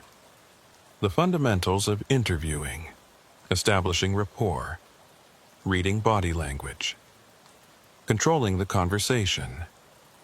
At 0845, I left the dining facility and walked to Building 12. It was located on the southern edge of the main complex, a 3-story structure that looked like it had been built in the 70s. The architecture was utilitarian, all right angles and concrete. I found Interview Suite Alpha on the ground floor. The corridor was exactly as it had appeared in Garrett's photograph. Fluorescent lights, tile floor, metal doors with small windows set at eye level. Numbers stenciled on each door, 1, 2, 3, 4, 5, 6, 7. Sullivan was already waiting outside room 7. She nodded as I approached. "Ready?" she asked. "As I'll ever be." She tried the door. It was locked. We waited. At exactly 0900, an instructor appeared. Not Garrett, someone else. He introduced himself as Instructor Harper, unlocked the door, and gestured for us to enter. The room was exactly as described. Small, maybe 10 by 10 feet. A metal table in the center, bolted to the floor. 2 metal chairs, also bolted down. One wall was mirrored glass, obviously one way. Recording equipment visible in the corners near the ceiling. "The scenario is simple," Harper said. "Sullivan, you're the interviewer. You're investigating a suspected fraud case. You," he looked at me, "are the subject. You may or may not be guilty. That's for you to decide. The exercise lasts 30 minutes. I'll be observing from the booth next door. Begin when you're ready." He left, closing the door behind him. Sullivan and I looked at each other across the table. "Shall we?" she said, taking the interviewer's chair. I sat opposite her. The chair was uncomfortable, designed that way on purpose. Everything about this room was designed to create a specific psychological effect. Sullivan began with basic questions: name, occupation, relationship to the alleged fraud. I answered cooperatively, playing the role of an innocent subject caught up in something I didn't understand. She was good at this, I noticed. Her questions were methodical, building a timeline, establishing facts, looking for inconsistencies. About 20 minutes in, something caught my attention. A sound from somewhere beyond the walls. Faint, like someone moving furniture in another room. I tried to ignore it, focusing on Sullivan's questions, but it persisted. A rhythmic scraping, as if a chair was being dragged across a floor. Sullivan paused. "Do you hear that?" "Yeah, probably another interview in progress." She nodded and continued, but the sound didn't stop. It grew louder, more distinct. Definitely a chair, being moved repeatedly, back and forth, back and forth. Then it stopped. Silence returned. Sullivan and I finished the exercise. When Harper opened the door at the 30-minute mark, I asked him about the noise. "What noise?" he said. "From another room. Sounded like furniture being moved." He frowned. "All the other rooms in this suite are empty. You were the only session scheduled for this morning." But we both heard it. "Probably the building's HVAC system," Harper said. "These old structures make all kinds of sounds. You'll get used to it." He led us out into the corridor. The doors to rooms 1 through 6 were all closed. I walked to the nearest one and looked through the window. Empty room. Table, 2 chairs, nobody inside. I checked the others. All empty. "Satisfied?" Harper asked. "Yeah, sorry, just curious." "Don't worry about it. Environmental sounds can be distracting during interviews.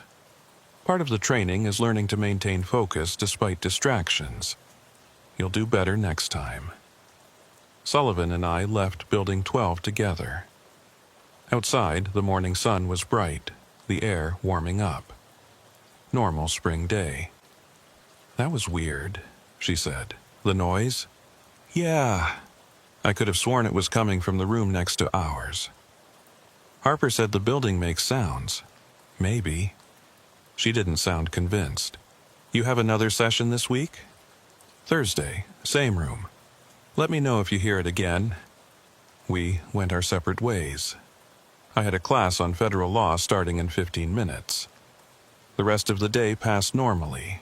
Lectures, physical training, study time. By evening, I'd almost forgotten about the scraping sound, almost. That night, lying in bed, I found myself thinking about it. The way it had started and stopped so abruptly. The rhythmic quality of it. And the fact that Sullivan heard it too. That was important. If I'd been the only one, I could have dismissed it as imagination. But we both heard it. Harper's explanation made sense. Old building, HVAC system, acoustic quirks. Nothing unusual about that. I closed my eyes and tried to sleep. In my dreams, I was back in the interview room, but this time I was alone. Sitting in the subject's chair, facing the empty interviewer's chair. The door was closed. The mirror reflected the room back at me. And from somewhere beyond the walls, I could hear that sound again. Scraping. Rhythmic. Getting closer, I woke up sweating. Cole was still asleep. The room was dark and quiet. Outside, nothing but the usual night sounds. Wind, distant traffic, the hum of the dormitory's climate control. I checked my watch, 0300 hours. Too early to get up, too late to fall back into meaningful sleep. I lay there in the dark, listening to Cole's breathing, waiting for morning. The week continued. More classes, more training. Tuesday was firearms practice. Wednesday was a written exam on interview protocols. Thursday morning, I returned to interview Suite Alpha for my second practical exercise. Different partner this time. A trainee named Briggs from the military background group. We were assigned to room 7 again. Same room, same setup. This time, I was the interviewer, Briggs the subject. The scenario involved a national security investigation. Potentially classified information leaked to foreign actors. Instructor Harper unlocked the door, gave us our instructions, left us alone. I began the interview. Briggs was less cooperative than I'd been with Sullivan. He deflected questions, demanded to know if he was under arrest, asked for a lawyer. All things a real subject might do. I tried different approaches, building rapport, applying pressure, creating doubt. 20 minutes in, the sound started again. Same scraping, same rhythm, from somewhere beyond the walls. Briggs stopped mid-sentence. "What is that?" "I heard it during my last session. Instructor said it's the building's HVAC. Doesn't sound like HVAC. I know." We both sat there listening. The sound continued for maybe 30 seconds, then stopped. We tried to resume the interview, but the moment was broken. The rest of the session felt forced, mechanical. When Harper opened the door, I asked him again about the noise. "You heard it too?" He looked genuinely surprised. "Yeah, same as Monday." "Interesting. I'll mention it to maintenance. Might be a loose duct or something." After the session, I went to the library instead of heading straight to lunch. I wanted to look up the building's history, see if there were any records of similar complaints. The Academy Library had a section dedicated to facility documentation. I found the files for Building 12. Constructed in 1974. Renovated in 1992. Interview Suite Alpha installed in 95 as part of an expansion of behavioral science training. No major structural issues reported. Regular maintenance logs showed nothing unusual. I was about to close the file when I noticed something. A floor plan from 95, showing the layout of Interview Suite Alpha. I studied it carefully. 7 rooms, numbered 1 through 7, arranged along a single corridor. All identical dimensions, all equipped with the same recording and observation setup. But there was a note in the margin, handwritten. Room 4 sealed pending review. Use rooms 1, 3, 5, 7 for training. Dated March 1996. I flipped through the subsequent pages looking for any explanation of why room 4 had been sealed or whether it had been reopened. Nothing. The maintenance logs after 1996 made no mention of room 4 at all. I closed the file and sat back in my chair. Room 4 sealed. But when I'd walked down that corridor, I'd seen 7 doors. All of them appeared identical. None of them marked as out of service. Maybe the note was outdated. Maybe room 4 had been reopened years ago and no one bothered to update the documentation. There was an easy way to check. I left the library and walked back to Building 12. The corridor was empty, all the interview rooms dark and unused. I walked slowly from one end to the other, counting doors. 1, 2, 3, 4, up, 6, 7. I stopped at room 4 and looked through the window. Inside, table, 2 chairs, recording equipment. Identical to room 7. Nothing to suggest it was sealed or out of service. I tried the handle, locked, like all the others. I stood there for a moment, staring through the window at that empty room, and felt something shift. A small wrongness, barely perceptible. Like when you walk into your house and can tell someone's been there, even though nothing is obviously out of place. "Can I help you?" I turned. Instructor Garrett was standing at the end of the corridor, watching me. "Just familiarizing myself with the facility," I said.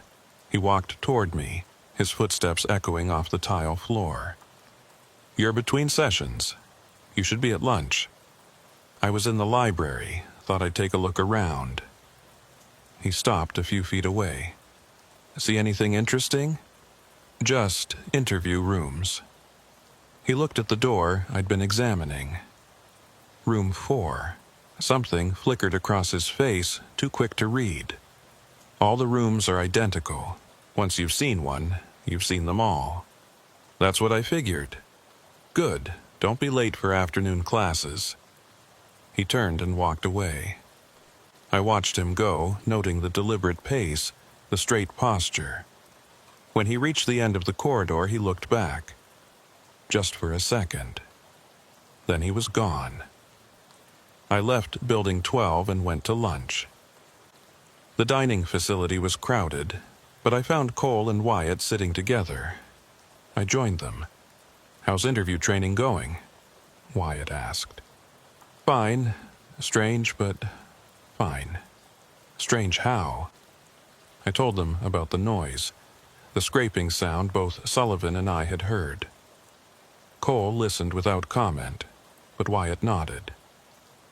"I heard something similar," he said.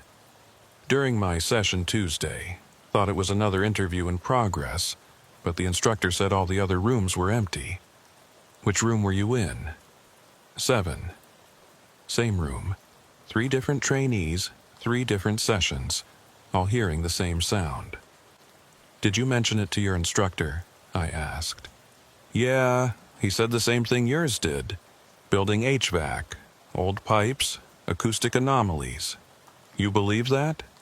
Wyatt shrugged. "I believe buildings make noise. Why? You think it's something else?" "I don't know what I think." Cole had been quiet through this exchange. Now he spoke up. "Sounds like you're looking for problems. The academy has good facilities. If there was an issue with one of the buildings, they'd fix it. Don't overthink it." He was probably right. I was probably overthinking it. The Bureau had been operating this academy for decades. Thousands of agents had trained here. If there were serious problems with Building 12, someone would have addressed them by now. I finished my lunch and went to afternoon classes. Tried to focus on the lecture, on taking notes, on absorbing the information. But my mind kept wandering back to that corridor, to room 4, to the note in the margin of a 20-year-old floor plan. Room 4 sealed pending review. What review? Why seal it? And if it had been sealed, when was it reopened? Questions I couldn't answer. Questions I probably shouldn't be asking. But I couldn't let it go. April arrived with rain and warming temperatures. The trees around Quantico filled in with leaves, transforming the landscape from bare branches to dense green canopy. The academy settled into a steady rhythm. Physical training every morning, classes throughout the day, study sessions in the evening. Week after week, the routine ground us down and built us back up. Interview training continued. Twice a week, we returned to Building 12 to interview Suite Alpha, to those identical rooms with their metal tables and uncomfortable chairs. The exercises grew more complex, the scenarios more challenging. The instructors pushed us harder, looking for weaknesses in our techniques, gaps in our understanding. I kept hearing the sound. Not every session, but often enough that I started anticipating it. That scraping, rhythmic noise from somewhere beyond the walls. Sometimes it lasted only a few seconds. Sometimes it continued for minutes. Other trainees heard it too. We'd compare notes afterward, confirming each other's experiences, reassuring ourselves that we weren't imagining things. The instructors always had explanations. HVAC system, old pipes, acoustic quirks in the building's structure. Perfectly normal. Nothing to worry about. But there was something else, something I noticed but couldn't quite articulate. The explanations were always slightly different. Harper would say it was the HVAC. Garrett would blame the pipes. Another instructor, Morrison, suggested it might be sound carrying from the floor above. Small variations, but variations nonetheless, as if they were improvising rather than consulting an actual diagnosis of the problem. I started documenting it, kept a small notebook where I recorded each session: date, time, room number, which instructor supervised, whether I heard the noise, how long it lasted. After 6 weeks of interview training, I had 15 entries. 11 of them mentioned the sound. All 11 occurred in room 7. Never in rooms 1, 2, 3, 5, or 6. Always room 7. I showed my notes to Wyatt one evening. We were in the library, supposedly studying for an upcoming exam on interrogation law, but I couldn't focus. "You're keeping a log of building noises?" he said, reading through my entries. "Pattern recognition. They taught us that in week 1. They also taught us not to waste time on irrelevant details." "Is it irrelevant?" He handed back the notebook. "Probably. But I see your point. Always the same room. That's odd. More than odd. So, what are you thinking? The room is haunted? There's some secret training element we're not being told about?" "I'm thinking there's something wrong with room 7 that the instructors are aware of, but aren't addressing properly." "Then report it through proper channels. Fill out a facility complaint form." "I did, 2 weeks ago. Never heard back." Wyatt leaned back in his chair, studying me. "You're getting obsessed with this. Why?" "Good question. Why did it bother me so much? The sound was annoying, yes. The lack of a satisfactory explanation was frustrating, yes. But neither of those things justified the amount of mental energy I was devoting to it." "I don't know," I admitted. "It just feels wrong. Everything feels wrong when you're stressed and sleep-deprived. That's academy life. You push through it." He was right. Of course he was right. I closed my notebook and tried to refocus on studying. But that night, lying in bed, I kept thinking about room 7, about the scraping sound, about the note in the 95 floor plan that mentioned room 4 being sealed, and about the fact that room 7 was directly across the corridor from room 4. The next morning, before physical training, I made a detour to Building 12. The sun hadn't fully risen yet, the academy grounds still in that gray, pre-dawn light. The building was unlocked. It always was during operational hours, and I slipped inside. Interview suite Alpha was empty. All the doors closed, all the rooms dark. I walked to room 4 and looked through the window again. Same as before, table, 2 chairs, recording equipment. Nothing unusual. I tried the handle, still locked. Then I walked across the corridor to room 7 and looked through its window. Identical layout, identical equipment. From the corridor you couldn't tell any difference between the 2 rooms. But they shared a wall. Room 4 and room 7 were mirror images of each other, separated by maybe 18 inches of concrete and whatever else went into these walls. If something was happening in room 4, if it was being used for purposes other than what we'd been told, sound could carry through to room 7. The question was, what would be happening in a sealed room that would cause a rhythmic scraping sound? I heard footsteps behind me and turned. Instructor Garrett was walking down the corridor carrying a briefcase. "Early morning inspection?" he asked. "Couldn't sleep, thought I'd walk around." He stopped a few feet away. His expression was neutral, but there was something in his eyes. Evaluation, assessment. "You spend a lot of time in this building," he said. "More than the required training sessions." "I find the environment helps me think." "About what?" "Interview techniques, criminal psychology, what we're learning in class." "Nothing else?" I met his gaze. "Should there be something else?" For a moment, we just looked at each other. Then Garrett smiled, a thin expression that didn't reach his eyes. "The academy can be disorienting," he said. especially for trainees who are used to being in control of their environment. Here, everything is structured, scheduled, monitored. Some people find that claustrophobic. I'm managing fine. Are you? Because I've noticed you seem distracted lately. During lectures, during exercises, as if your mind is somewhere else. I'm focused on my training. Good. See that you stay focused. The Bureau doesn't need agents who get lost in irrelevant details. He walked past me, down the corridor, into one of the observation rooms. I heard the door close and lock. I left Building 12 and went to physical training. We ran 6 miles through the woods that morning. The exertion felt good, pushing my body hard enough that my mind had to quiet down. Just breathing and movement and the rhythm of feet on trail.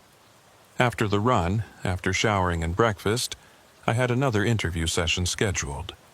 Room 7, 0900 hours. Partner, Sullivan again. I was the interviewer this time. The scenario involved a corporate espionage case. Sullivan played the role of an employee suspected of stealing trade secrets. She was good at playing uncooperative, giving minimal responses, making me work for every piece of information. 15 minutes in, the sound started. Sullivan's eyes flicked toward the wall she was facing, the wall between room 7 and room 4. I kept questioning her, trying to maintain the exercise, but I was listening too. The scraping was louder this time, more distinct, and there was something else underneath it, a low sound, almost like breathing, rhythmic, in and out. "Do you hear that?" Sullivan whispered. "Stay in character," I said, more sharply than I intended. She blinked, startled, then nodded. We continued the interview, but the sounds didn't stop. Scraping, breathing. For the next 10 minutes, they persisted in the background, a constant distraction that made concentration nearly impossible. When Instructor Morrison opened the door at the 30-minute mark, I was ready to complain. But before I could speak, he said, "Good work maintaining focus despite the distraction. That's an important skill." "The distraction," I said. "You mean the noise from the room next door?" "There is no room next door. Room 6 is at the other end of the corridor." "Not room 6, room 4. The room directly behind that wall." I pointed at the wall Sullivan had been facing. Morrison's expression didn't change. "Room 4 isn't in use. Why not?" "Maintenance issues. It's been out of commission for years. But I can see into it from the corridor. It looks operational. The structure is sound. The equipment is not. We're waiting on budget approval for upgrades before reopening it." Sullivan spoke up. "If the room isn't in use, why were there sounds coming from it?" "The sounds you heard were from the HVAC system. The ductwork runs through that wall, creates acoustic anomalies." The same explanation. Slightly different wording, but the same basic message. Nothing unusual. Nothing to worry about. After the session, Sullivan and I walked back to the main complex together. "That was bullshit," she said quietly. "Which part?" "All of it. The HVAC explanation, the maintenance issues story. Something's not right about that room." "I know. What are you going to do about it?" "I don't know yet." We parted ways at the dormitory. I went to my room, intending to change before lunch, but found Cole sitting on his bed with a serious expression. "We need to talk," he said. I closed the door. "About what?" "About you. About the fact that you're spending all your time obsessing over a room in Building 12 instead of focusing on your training." "Who told you that? Does it matter?" "The instructors are talking. They think you're having adjustment issues, paranoia, stress-related delusions. I'm not delusional. Other people hear the sounds too." "So what? Buildings make noise? It's not a conspiracy." "I never said it was a conspiracy." "Then what is it?" What do you think is happening in room 4 that's so important you're willing to risk your entire career at the Bureau to investigate it? I didn't have a good answer. Because the truth was, I didn't know what I thought was happening. I just knew something was wrong. Something that the official explanations didn't account for. I'm not risking anything, I said. I'm asking legitimate questions about a facility issue. You're making yourself a problem, and the Bureau doesn't like problems. They especially don't like trainees who can't follow the program without creating drama. He stood up and grabbed his jacket. I'm telling you this as a friend. Drop it. Stop going to Building 12 when you don't have sessions. Stop questioning the instructors. Focus on graduating. Because if you don't, you're going to wash out, and that would be a waste. He left. I sat on my bed, staring at the wall, feeling the weight of his words. He was right. Of course he was right. I was jeopardizing my career over building acoustics. It was absurd, but I couldn't let it go. That night I made a decision. I would find out what was in room 4, not through official channels, which clearly weren't going to give me answers. Through direct observation. I waited until 0200 hours, when the academy was at its quietest. Cole was asleep. I dressed in dark clothes, grabbed a small flashlight, and slipped out of the dormitory. The walk to Building 12 took 15 minutes. The grounds were mostly deserted at this hour. Just a few security patrols that I avoided easily. The building itself was locked after hours, but I'd noticed during my previous visits that one of the side entrances had a faulty latch. It took me less than a minute to get inside. Interview Suite Alpha was dark. I used my flashlight sparingly, just enough to navigate. Made my way to room 4. The door was locked, as expected, but the lock was standard issue, nothing sophisticated. I'd learned basic lockpicking during my time with Phoenix PD.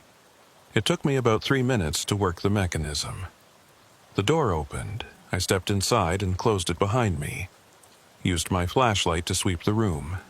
Table, 2 chairs. Recording equipment in the corners. Exactly like room 7, exactly like all the others. Except there was something on the table. A file folder. I approached it carefully, half expecting some kind of alarm to sound. Nothing happened. I opened the folder. Inside were photographs. Black and white surveillance photos, the kind taken from a distance with a telephoto lens. They showed trainees around the academy grounds. Some were candid shots. People walking to class, sitting in the dining hall, exercising. Others were more formal, identification photos, the kind taken during processing. I flipped through them, recognizing faces. Wyatt, Sullivan, Cole, others from our session, and me. Several photos of me, entering Building 12, walking across the courtyard, sitting in the library. Under the photos were documents, interview transcripts, not from our training exercises but from somewhere else. Different questions, different scenarios. The format was similar to what we'd been practicing, but the content was wrong. Personal questions, psychological evaluations, things that went beyond standard training. I photographed several pages with my phone, trying to work quickly, aware that I'd already been in here too long. Then I heard it, from somewhere above me. Footsteps. I froze, listening. The footsteps moved across the ceiling, from one end of the room to the other, stopped directly overhead. Then I heard something else, a scraping sound, metal on concrete. The same sound we'd been hearing during training sessions. It was coming from the floor above, not from room 4, but from whatever space existed directly above it. I left the folder on the table exactly as I'd found it, and moved to the door. Listened.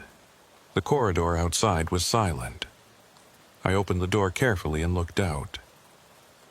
Empty. I locked the door behind me and made my way to the stairwell, climbed to the second floor. The layout here was different. Administrative offices instead of interview rooms. All the doors were labeled: records, equipment, storage. I found the room that should have been directly above room 4. The door was unmarked. I tried the handle. Locked. The footsteps started again. From inside that room, moving back and forth, and that scraping sound, louder now, unmuffled by floors and walls.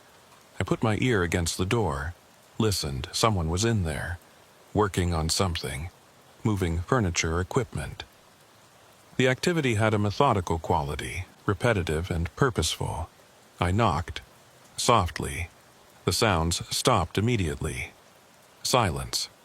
I knocked again. Waited. Nothing. I tried the door one more time, still locked. Whatever was happening in that room, whoever was in there, they weren't coming out. I left Building 12 the same way I'd entered. Made it back to my dormitory without encountering anyone. Cole was still asleep. I changed quietly and got into bed. But I didn't sleep. I lay there in the dark, thinking about what I'd found. The photographs, the transcripts, the room on the second floor where someone had been working in the middle of the night, and the fact that all of it connected somehow to room 4. The room that had been sealed in 1986. The room that was supposedly out of commission due to equipment issues. The room that contained active files on current trainees. Something was happening at the academy. Something beyond the official training program. And whatever it was, it involved that room. The question was, what should I do about it? The answer came the next morning, during an unscheduled meeting with Instructor Garrett. He called me into his office at 0800 hours. I arrived to find him sitting behind his desk with my personnel file open in front of him. "Close the door," he said. I did. Sat in the chair he indicated. "We have a problem," he began. "Several instructors have expressed concern about your recent behavior. Obsessive interest in facility details, repeated questions about room 4, difficulty maintaining focus during training exercises. I've been asking legitimate questions about things that aren't relevant to your training, about things that have been adequately explained multiple times. The explanations don't match the evidence." He closed the file. "What evidence? Building noises, locked doors? These are normal features of any large facility. There are photographs in room 4, surveillance photos of trainees." His expression didn't change. "How would you know what's in room 4? The room has been secured for weeks." I realized my mistake immediately. I'd just admitted to breaking into a restricted space. Garrett leaned back in his chair. "I'm going to ask you a direct question, and I need you to answer honestly. Did you enter room 4 without authorization?" I could lie, deny everything, but he already knew. This was a test of a different kind. "Yes," I said. "When?"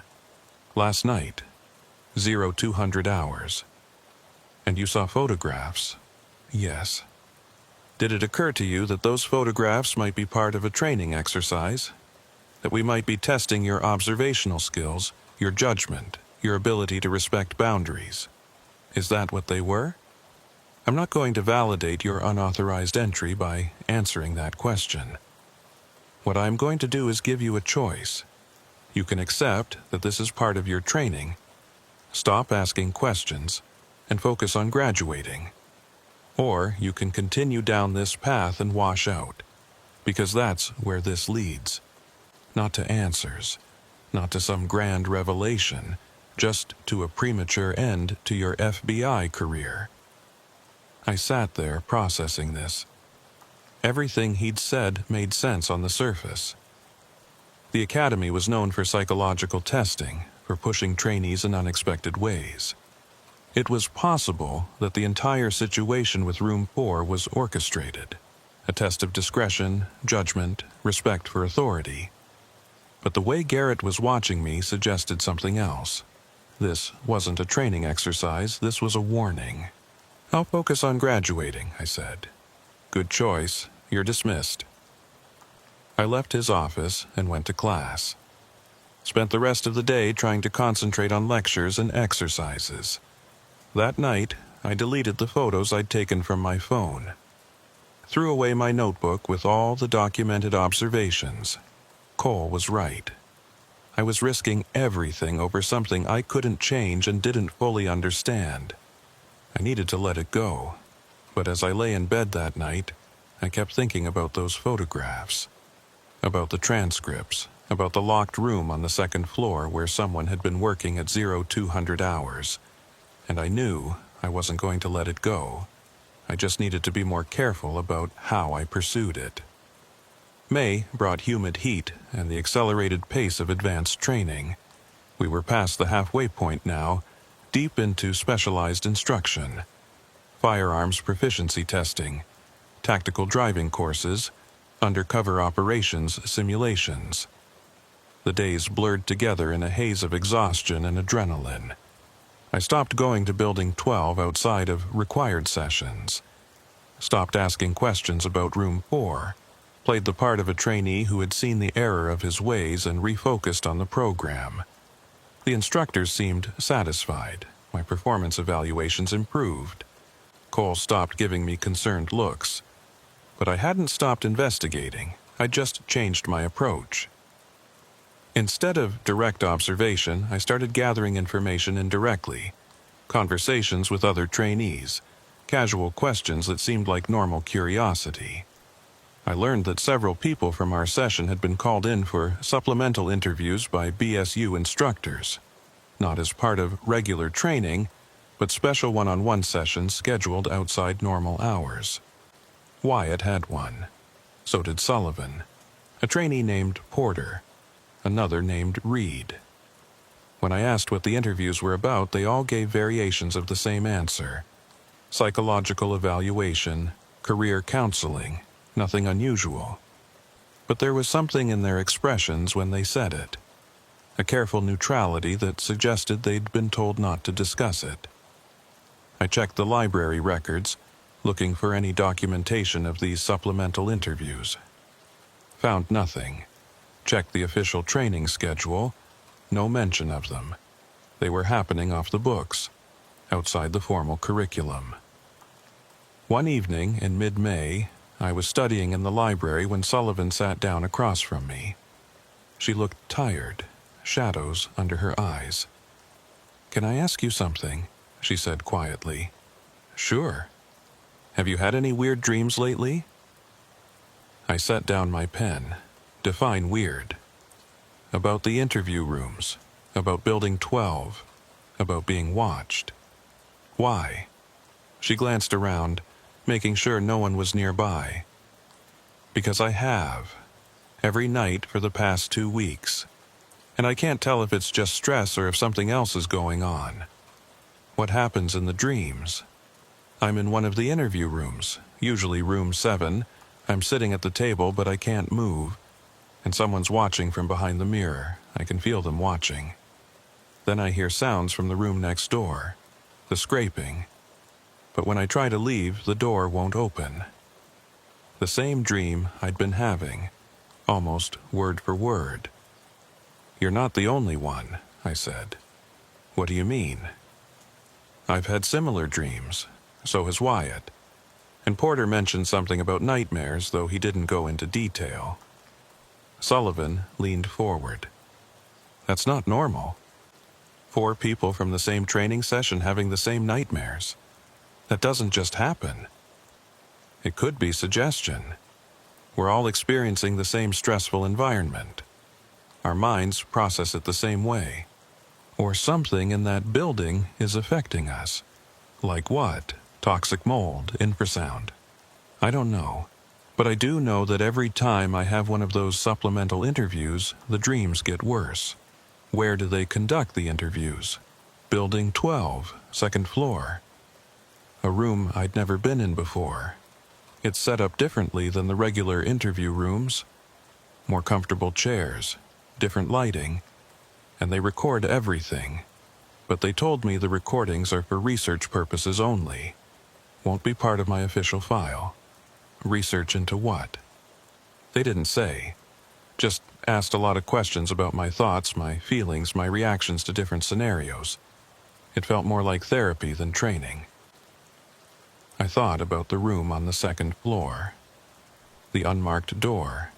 The sounds I'd heard at 0200 hours.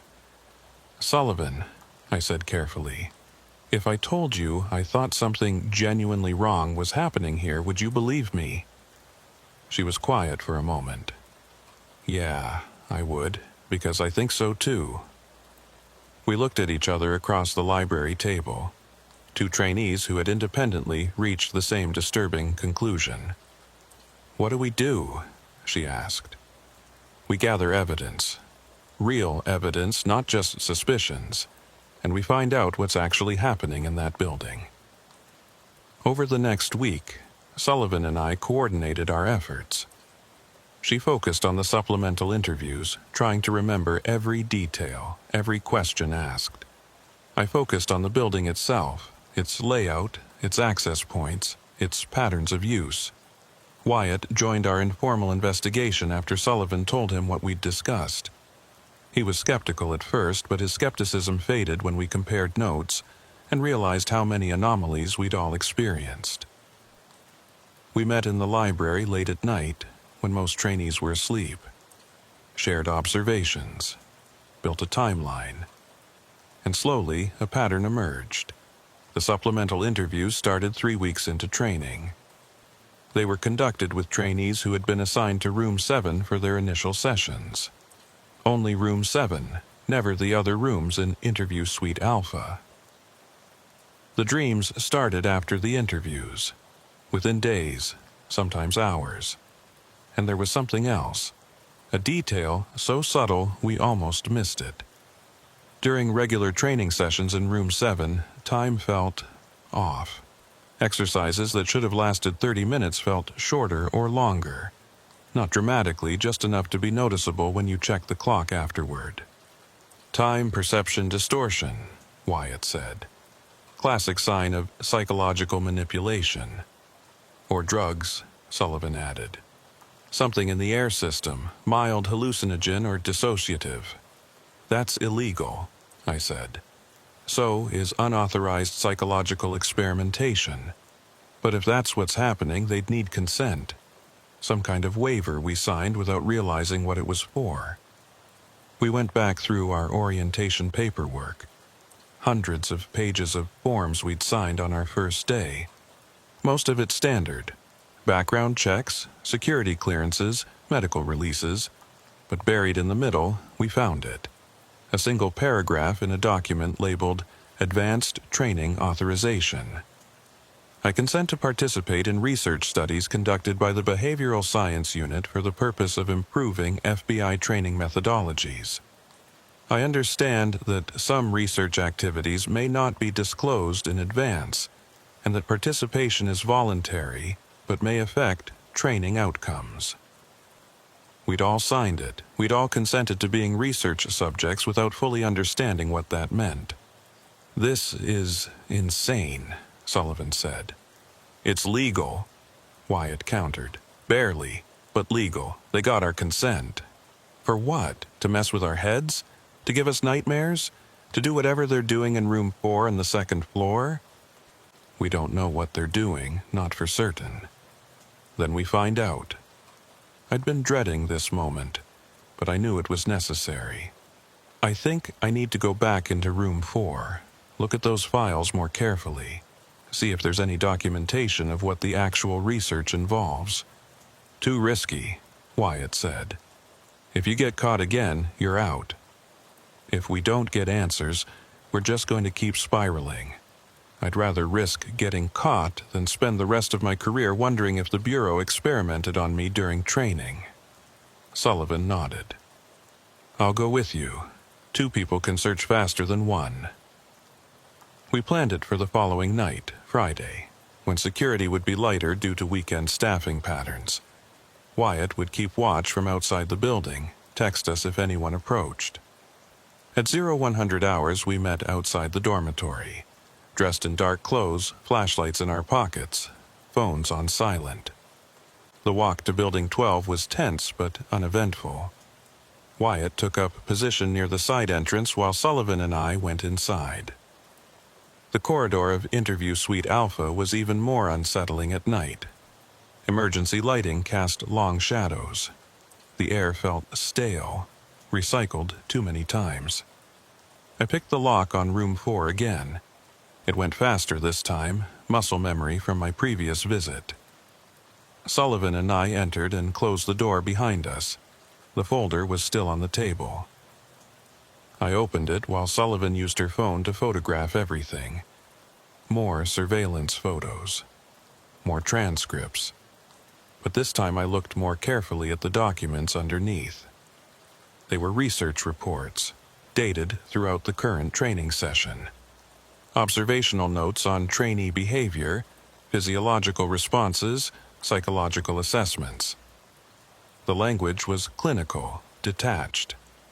Subject 14 shows increased stress markers during Room 7 sessions. Elevated heart rate, pupil dilation, perspiration. Responds well to ambient sound conditioning. Recommend continued exposure. Subject 22 demonstrates resistance to protocol. Multiple instances of unauthorized investigation. Consider additional intervention or removal from study. Subject 22. I checked the identification number against the photos. It was me. Sullivan was photographing the documents as quickly as she could. "This is incredible," she whispered. "They're literally documenting how they're manipulating us." I found another report, this one more recent, dated 3 days ago. Room 4. Protocol update. Ambient sound transmission successful in 78% of sessions. Subjects report auditory phenomena consistent with conditioning objectives. Time distortion effects noted in 64% of subjects. No adverse medical events. Recommend continuation through graduation. "They're doing it on purpose," I said. "The sounds, the time distortion, all of it." "But why?" Before I could answer, my phone buzzed. Text from Wyatt. "Someone coming. Get out now." We left everything as we'd found it and moved to the door. I looked through the window. The corridor was still empty, but I could hear footsteps approaching from somewhere in the building. We slipped out, locked the door behind us, and moved quickly toward the exit. But the footsteps were getting closer, coming from the direction we needed to go. Sullivan pointed to a maintenance closet. We ducked inside and pulled the door almost closed, leaving just enough gap to see out. Instructor Garrett appeared in the corridor. He was carrying a briefcase and walking with purpose. He stopped outside room 4, unlocked it, and went inside. Through the crack in the door, we watched him. He went straight to the folder on the table, opened it, flipped through the contents, checking if anything had been disturbed. He pulled out his phone and made a call. We couldn't hear what he said, but his body language suggested urgency. After a few minutes, he left room 4 and walked toward the stairwell. We waited until his footsteps faded, then carefully emerged from the closet. "He knows someone was in there," Sullivan said. "Maybe. Or he's just doing a routine check." At 0100 hours, we got out of Building 12 as fast as we could without running. Found Wyatt waiting outside, agitated. "What took so long?" he demanded. "Garrett showed up. We had to hide." "Did he see you?" "No, but he went into room 4. He might know someone's been accessing it." "Then we need to assume you're compromised. They'll be watching you now." We walked back to the dormitories separately, trying not to draw attention. In my room, Cole was asleep. I got into bed fully dressed, my heart still racing, my mind processing everything we'd discovered. The Bureau was conducting psychological research on trainees without their informed consent, using Room 7 as a conditioning environment. creating auditory phenomena, distorting time perception, monitoring our responses, documenting everything. The question was why? What was the research objective? What were they training us for that required this kind of manipulation? I didn't sleep that night.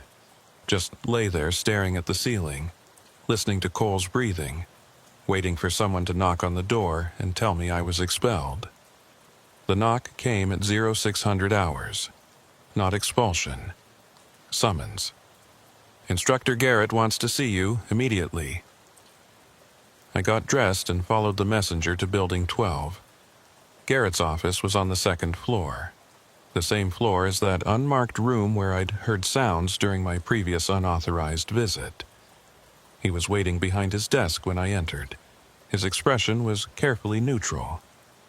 "Sit down." I sat.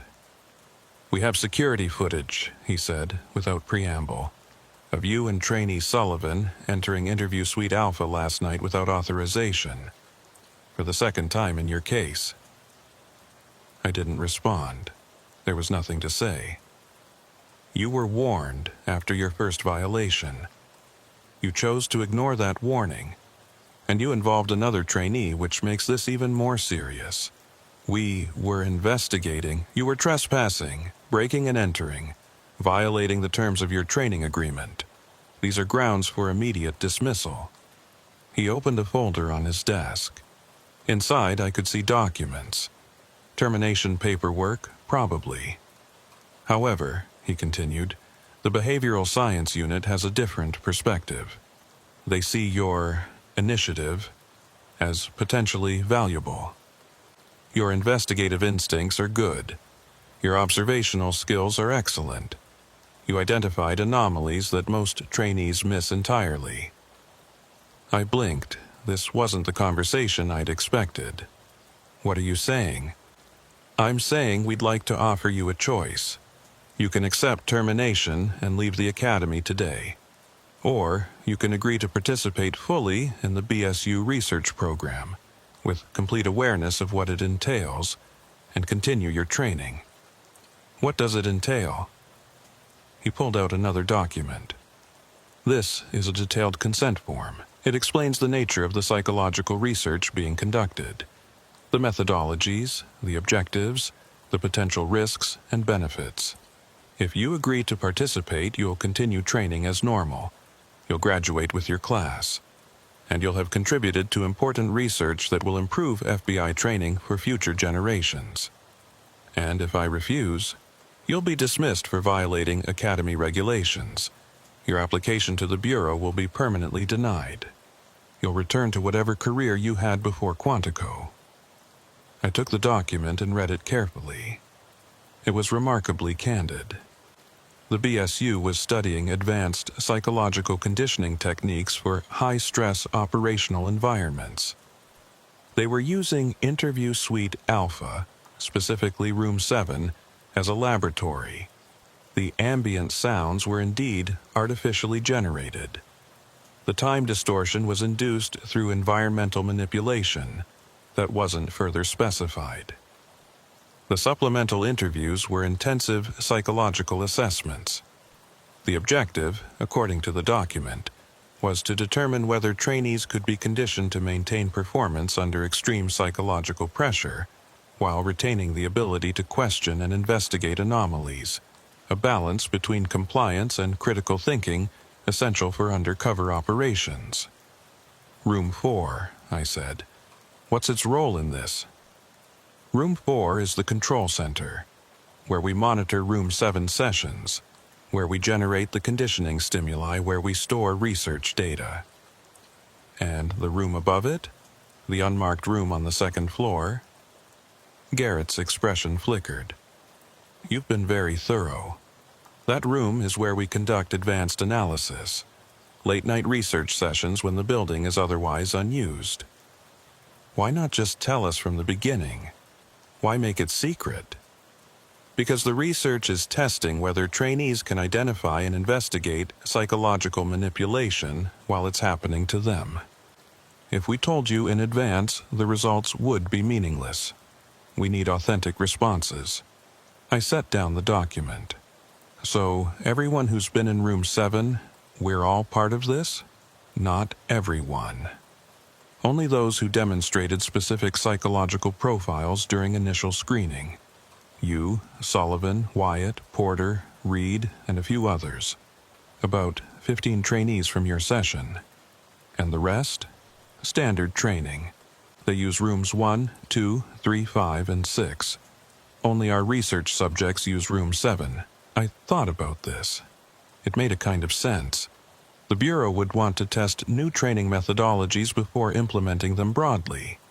Using a subset of trainees as a pilot group was logical, but it still felt wrong. The deception, the manipulation, the fact that we'd signed consent forms without understanding what we were consenting to. What happens if I sign this and continue the program? You complete training, graduate, get assigned to a field office. The research data becomes part of the BSU archives. You move on with your career. And if I refuse, you leave today. Everything you've learned here remains classified. You don't discuss it with anyone, ever, or face federal prosecution for disclosing classified research. I looked at the consent form again. My signature would mean accepting that I'd been experimented on, that it would continue, and that I was okay with it. But refusing meant giving up everything I'd worked for. My career with the Bureau. My future as a federal agent. All of it gone because I couldn't accept being a research subject. Some choice. I need time to think about this, I said. You have until 1700 hours today. After that, we proceed with termination. I left his office and walked through the academy grounds in a daze. Sullivan and Wyatt were waiting at the library. I told them everything. They offered me the same choice, Sullivan said. I haven't decided yet. Me too, Wyatt added. It's manipulative as hell, but I also understand why they're doing it. Do you? I asked. Because I'm not sure I do. The Bureau sends agents into situations where they'll be deceived, manipulated, psychologically attacked. If we can't handle that during training, in a controlled environment, how will we handle it in the field? By having a choice, Sullivan said. By knowing what we're getting into. Not by being tricked. But that's the point, Wyatt argued. You can't know what you're getting into. Real psychological warfare doesn't come with warnings. This is the closest they can get to realistic preparation. We argued about it for hours. The ethics, the legality, the necessity. None of us could agree on whether what the BSU was doing was justified or simply wrong. By 1600 hours, I still hadn't decided. I walked back to Building 12 to Garrett's office with the unsigned consent form in my hand. He looked up as I entered. Have you made a decision? I have questions first. Ask. The dreams, the nightmares about Room 7, are those part of the conditioning? No. Those are unintended side effects. Some subjects process the experience through dreams. It's not harmful, just uncomfortable.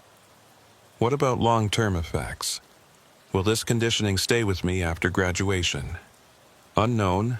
This is experimental research. We're still gathering data. So, I could be affected by this for the rest of my career, and you don't know how. That's true of any training. You don't know how it will shape you long-term.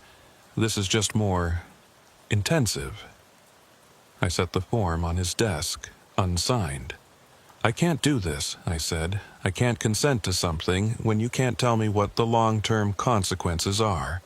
It's not informed consent if you don't have the information. Garrett nodded slowly. I understand. I'll begin processing your termination. Wait. I picked up the form again. If I sign this, do I have to continue in the research program, or can I just complete training normally? You continue in the program. That's the condition. Then I'm out. I left his office for the last time. went back to my dormitory and started packing. Cole came in while I was folding clothes into my duffel bag. "What's going on?" he asked. "I'm leaving, washing out." "Why? What happened?" I couldn't tell him, not without violating the classification restrictions Garrett had mentioned. So I just said, "It wasn't the right fit. I'm going back to Phoenix." He looked genuinely sad. "That's too bad. You were doing well." "Not well enough, apparently." I finished packing and walked to the administrative building to process my departure. Signed more forms, turned in my equipment, received a final briefing on my obligations regarding classified information. By 2000 hours, I was in a rental car, driving away from Quantico.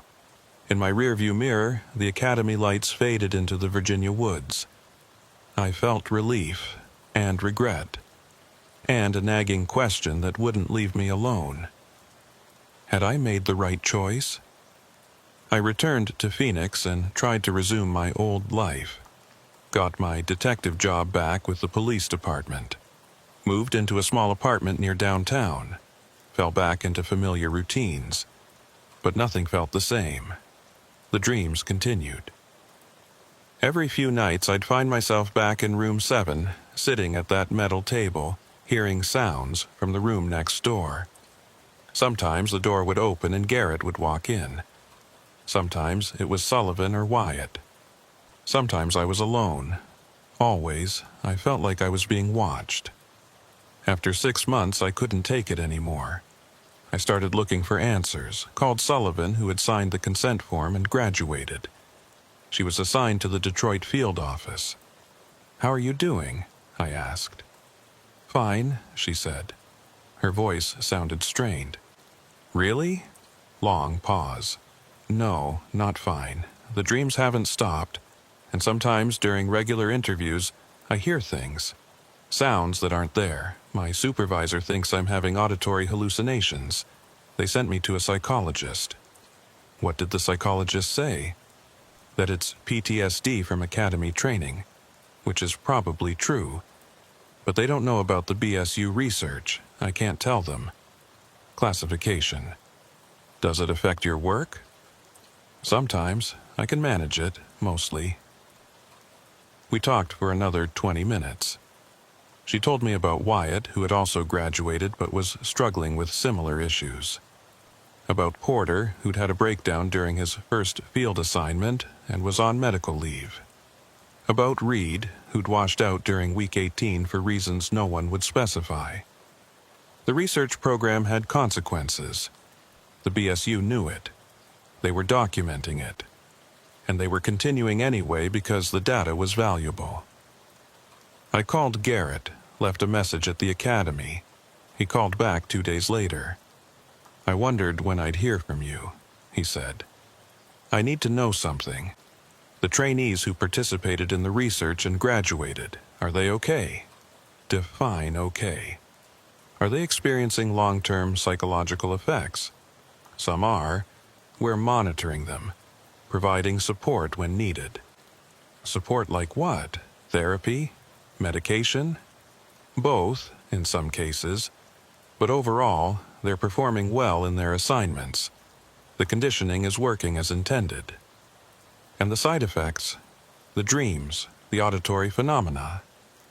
"Those are acceptable costs given the benefits. These agents are more resilient, more capable of operating under psychological pressure. They're exactly what the Bureau needs." "Did you know this would happen? When you designed the program?" "We anticipated some effects. Not the specific manifestations, but the general principle. You can't condition someone without changing them." I was quiet for a moment, processing this. "If I'd signed the consent form, would you have told me this?" "Eventually, after graduation. We provide full debriefing to research participants once they've completed the program. So they find out what was done to them after it's too late to back out. That's one way to look at it." I hung up, sat in my apartment staring at nothing, trying to decide what to do with this information. I couldn't go public. The research was classified. Any disclosure would result in federal prosecution. But I couldn't just ignore it either. People I'd trained with were suffering because of this program. I started documenting everything I remembered, wrote it down in detail, the observations, the sounds, the dreams, the research reports I'd seen in room 4, the choice Garrett had given me. I put it all in a sealed envelope and left it with my attorney. Instructions to open it only if something happened to me or if the BSU research became public through other means. Then I tried to move on, but Quantico wouldn't let me go. 2 years after I left the academy, I got a call from Sullivan. She sounded shaken. "Did you hear about Wyatt?" she asked. "No. What happened?" "He killed himself. 2 weeks ago. Drove out to the woods and shot himself. They're calling it depression, but I think it was the research. The conditioning, it broke something in him." I felt cold. "Did he leave a note?" "Nothing, just gone." We were quiet for a while. Then Sullivan said, "I think we need to do something. Tell someone. Get the program shut down." "We can't. It's classified. People are dying. One person that we know of. One is too many." She was right, but I didn't know what we could do. The Bureau had covered every angle. The consent forms, the classification, the institutional support for the research. Unless, what if we went to the Office of Professional Responsibility, I suggested, reported it as an ethics violation. With what evidence? We signed consent forms. We agreed to participate. You did, I didn't. You were offered the choice. Under duress. Sign or get expelled, that's not voluntary consent. Sullivan considered this. It might work, but it would probably end your career, and mine, and anyone else who participated in the complaint. "I don't have a career with the Bureau anymore. I washed out, remember?" "Then why do you care?" "Good question. Why did I care? I'd walked away, started over, built a decent life in Phoenix. But I couldn't stop thinking about Wyatt, about the dreams that wouldn't end, about future trainees who might go through the same program, experience the same conditioning, face the same consequences. Because it's wrong, I said, and someone needs to say so. Over the next 6 months, Sullivan and I built a case, quietly, carefully. We contacted other research subjects, gathered their stories, documented the effects they were experiencing. Not everyone wanted to participate. Some were afraid of retaliation. Others had convinced themselves that what happened was necessary and justified. But we found enough. 8 former trainees willing to file a complaint with OPR. 8 people describing similar experiences, similar symptoms, similar concerns about the BSU research program. We submitted the complaint in March, exactly 3 years after I'd arrived at Quantico. The investigation took 4 months. OPR interviewed witnesses, reviewed documents, examined the consent procedures. In the end, they concluded that the research was problematic but within legal parameters. The consent forms were adequate, if barely. The classification was properly maintained. The monitoring of long-term effects was ongoing. Recommended actions: improve informed consent procedures, increase psychological support for research participants, consider ending the program after current cohort completes. Consider. Not require. Not mandate. Consider. The research continued. Still continues as far as I know. With improved consent forms, better psychological screening, more support for trainees who experience adverse effects, but fundamentally unchanged. I think about that sometimes, about the choice I made, about whether I should have signed the consent form, graduated, become part of the system from inside where I might have had more influence. But I also think about Wyatt, about the dreams that still wake me up sometimes, even though I only spent 11 weeks at Quantico, about the sound of scraping from a room that shouldn't have been occupied, about room 4, the room that wasn't there, according to official records, the room that was sealed in '96 and never reopened, according to maintenance logs, the room that I entered twice and saw research documents that proved the whole program was real. I still have copies of those documents, saved on an encrypted drive, hidden where no one will find them unless I want them found. Insurance, maybe. Evidence, definitely. Proof that what happened to us was real. Not imagination. Not stress-induced hallucination. Real. Last year, I got an email from an unknown address. No text, just an attachment. A photograph. It showed Interview Suite Alpha, the corridor with its numbered doors. But something was different. I counted the doors carefully. 6 rooms. Not 7. 6. Rooms 1, 2, 3, 5, 6, and 7. Room 4 was gone. Not sealed, not marked as out of service. Gone. The corridor was continuous with no gap where a door should have been, as if room 4 had never existed. I called Sullivan, described the photograph. "That's impossible," she said. "We were both in room 4. We saw the research reports." "I know. So what? They renovated the building? Removed the room? Maybe. Or maybe it was never there to begin with. We have photographs from when we were inside. Do we? Check your phone. Check your backups." She was quiet for a long time. Then, "They're gone. All the photos I took in room 4. They're not in my cloud storage, not in my deleted folder, just gone." "Same here. I checked before I called you." We both knew what this meant. Someone had accessed our devices remotely, deleted specific files, left everything else intact. The Bureau was covering its tracks, removing evidence, making sure that if we ever tried to prove what happened, we'd have nothing but our own testimony. 2 unreliable witnesses with documented psychological issues claiming they entered a room that doesn't exist. Who would believe us?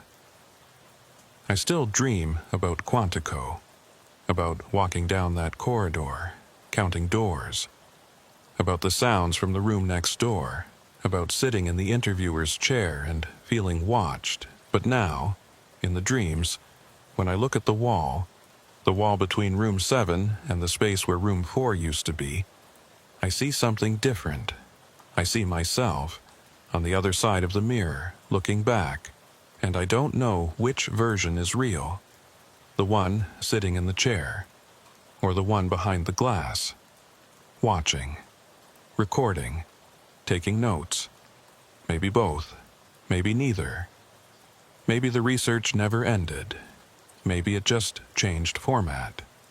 Maybe I'm still in room 7, still being tested, still being conditioned. Maybe I never left. Sometimes, late at night, I hear a sound. Faint, rhythmic, like a chair being scraped across a floor. I tell myself it's the building, the pipes, the HVAC system. I tell myself it's nothing, but I know better. I know exactly what it is. The sound of someone working in a room that doesn't exist, conducting research that isn't happening, documenting subjects who think they're free. The sound of room 4, still operational, still monitoring, still there, even though it isn't, especially because it isn't.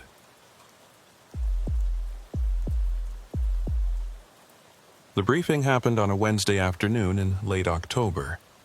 We'd been at Quantico for 14 weeks.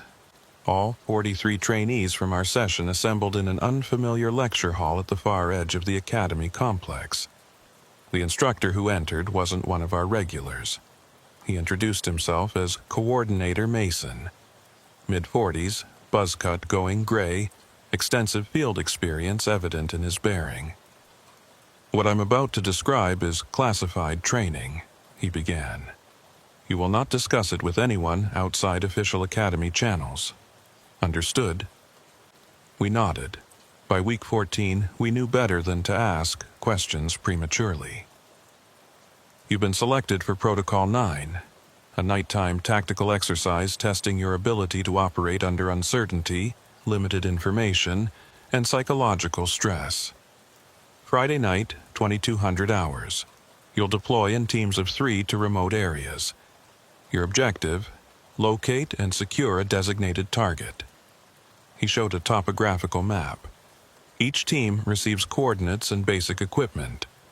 Everything else is up to you." Questions followed. Teams were randomly assigned.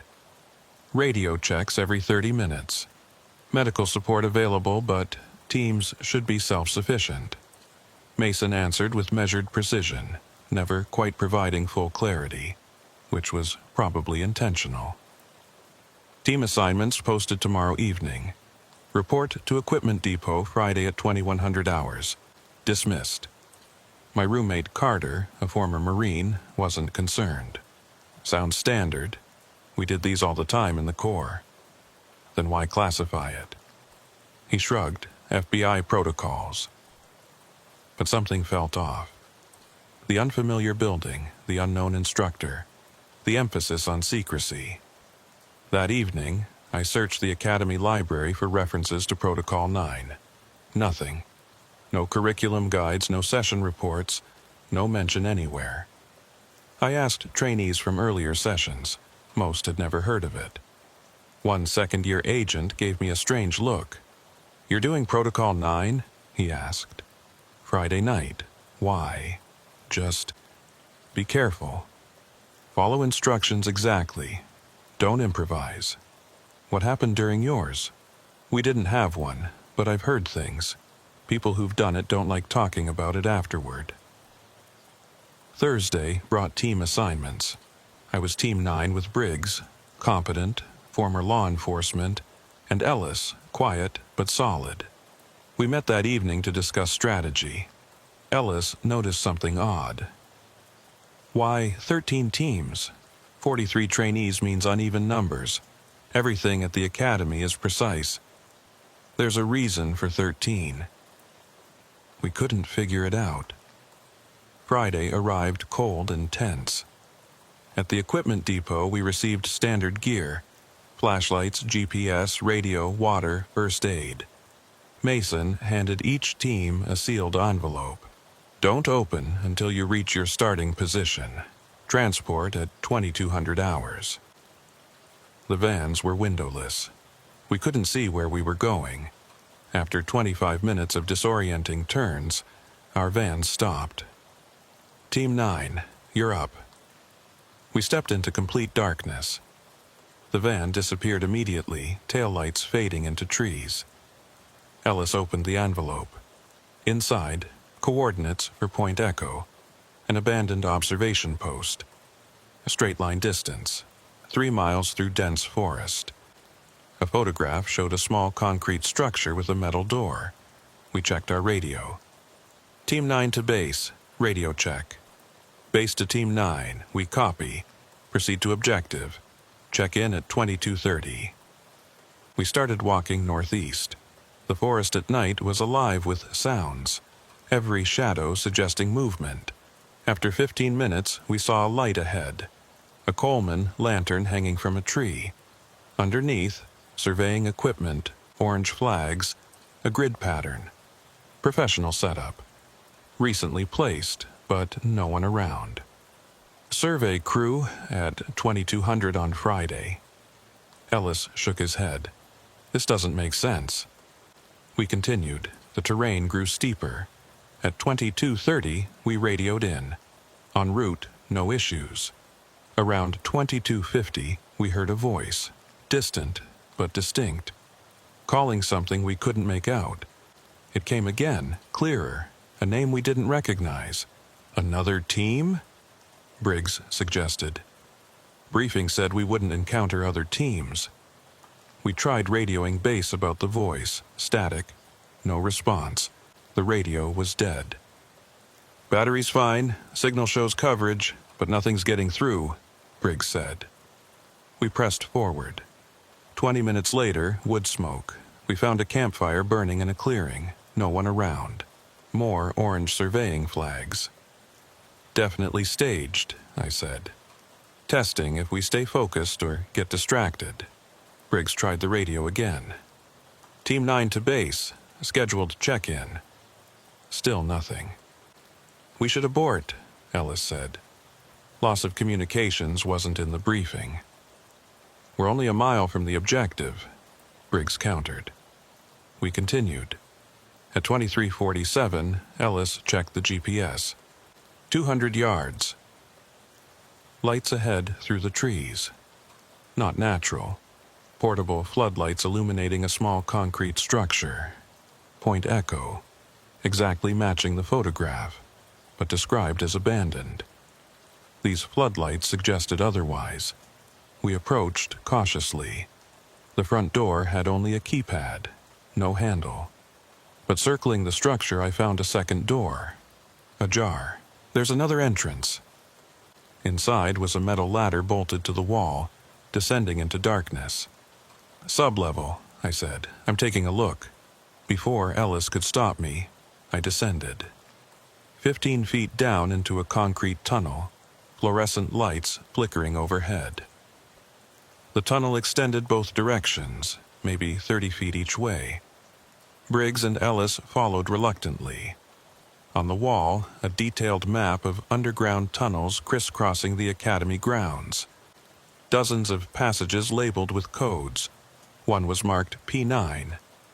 "Protocol 9, Ellis pointed. "That can't be coincidence." From the eastern tunnel, the P9 tunnel, we heard footsteps. Multiple people approaching. We pressed against the wall, killing our flashlights. A group of 6 emerged. Dark clothing. Moving with purpose, not speaking. They walked right through where we were standing. Not around us. Through us. I felt nothing, no contact. They simply occupied the same space, then continued west. "What the hell was that?" Briggs whispered. "We need to leave." "Now," Ellis said. We scrambled up the ladder. Briggs tried the radio. Suddenly, it worked. "Team 9 to base. We've reached objective. Requesting immediate extraction. Base to Team 9. We copy. Remain at current position. 20 minutes." The extraction van arrived on schedule. Silent ride back. At the depot, we returned gear and went to debriefing. Coordinator Mason was waiting. "Report your findings." Briggs described the structure, the anomalies, floodlights, second door, tunnel, the 6 people who walked through us. "Interesting," Mason made notes. "The tunnel can create unusual optical effects. Under stress and fatigue, the mind interprets these as something more concrete." "It wasn't optical effects," I insisted. "I'm offering a possible explanation.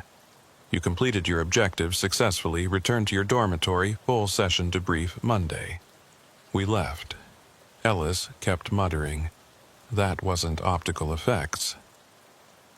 I couldn't sleep that night.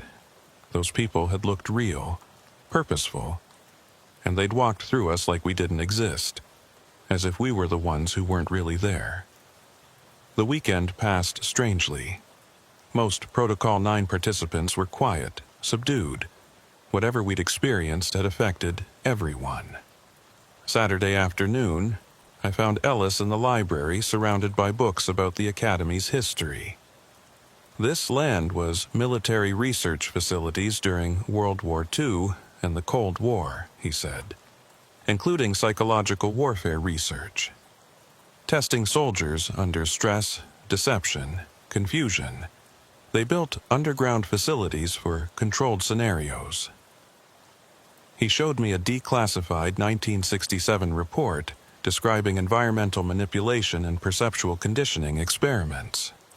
They created scenarios where nothing was quite right. Time moved differently. people appeared who shouldn't be there, testing who could function despite perceptual disruption. You think Protocol 9 is connected? I think they're still running those experiments. On us, Monday's debrief confirmed our suspicions and explained nothing. Mason addressed all 43 trainees. The anomalies were intentional, part of the exercise design, testing your reactions to unexpected stimuli while maintaining focus. The Bureau operates in complex environments where plans change and equipment fails. Protocol 9 simulates that reality. When asked about the people we saw, Mason said, "Role players and Academy personnel conducting unrelated activities. Your minds created narratives to explain ambiguous stimuli." Ellis stood. With respect, we all saw the same thing. They occupied the exact physical space we were in. What's your explanation, Trainee Ellis? I don't have one, but I know what I experienced. And I'm telling you the rational explanation. Whether you accept it or continue believing the impossible is up to you. But one path leads to successful completion of training, and the other doesn't. The threat was clear. Accept the official story or face consequences. After the debrief, Ellis and I talked. That was bullshit, he said. The tunnel labeled Protocol 9 wasn't random. That was the real objective. Why misdirect us to find what they wanted us to find? To see if we'd explore beyond stated objectives. Team 9 found the Protocol 9 tunnel. No coincidence. He planned to go back that night. I agreed to join him. At 0100 hours, we reached Point Echo. The floodlights were gone. The second door was closed but unlocked. We descended. Ellis photographed the tunnel map, then we followed P9 east. It sloped downward, ending at a metal door with a keypad. Ellis tried obvious codes. Finally, 0909. The lock clicked. Inside, a room with computer workstations and a conference table. Everything powered down but well maintained. On the table, binders filled with reports. I opened one randomly. Protocol 9, Session 2608, Preliminary Results. Our session detailed profiles of every trainee, psychological assessments, performance predictions. My profile predicted I'd investigate beyond the stated objective. Recommended for Advanced Operations Track pending performance confirmation. They've been studying us, Ellis said. The entire time. They predicted exactly how we'd respond. While he photographed pages, I found a binder labeled Historical Protocols, Archive. Inside, summaries of Protocol 9 exercises going back years. Same patterns. Teams sent to remote locations. Anomalies encountered. Some teams found the tunnels, and those who found the tunnels were flagged for advanced operations. This has been running for years, I said. Testing for initiative, curiosity, willingness to violate orders. We left at 0400, reaching the Academy by 0600. That afternoon, we reviewed Ellis's photographs, the profiles, the predictions, the archives, all confirming Protocol 9 was a screening tool. What do we do with this? Ellis asked. If we report it, they'll know we went back without authorization. That's grounds for expulsion. But if we don't, it continues. We agreed to wait. Think about it. Decide later. The next morning, Ellis wasn't at formation. Medical discharge, they said. Stress-related issues. He'd already left. That evening, I was summoned to Mason's office. Trainee Ellis is no longer part of this program, he said. I'm aware you two became close during Protocol 9. I'm also aware you were the driving force behind Team 9's exploration beyond stated objectives. Initiative like that is valuable. It's one of the qualities we look for in advanced operations. He slid a document across the desk. Preliminary agreement for specialized track. enhanced training, complex assignments, opportunities unavailable to standard agents. Your Protocol 9 performance suggests you'd be a good fit. I scanned the vague language, nothing specific about what it actually involved. What happened to Ellis? The real story. Psychological break during routine evaluation. Some people aren't suited for FBI work. Better to identify that during training. Did Protocol 9 cause it? We can't isolate single events as causative factors. Meaning, yes, but we won't admit it. I need time to think. 48 hours.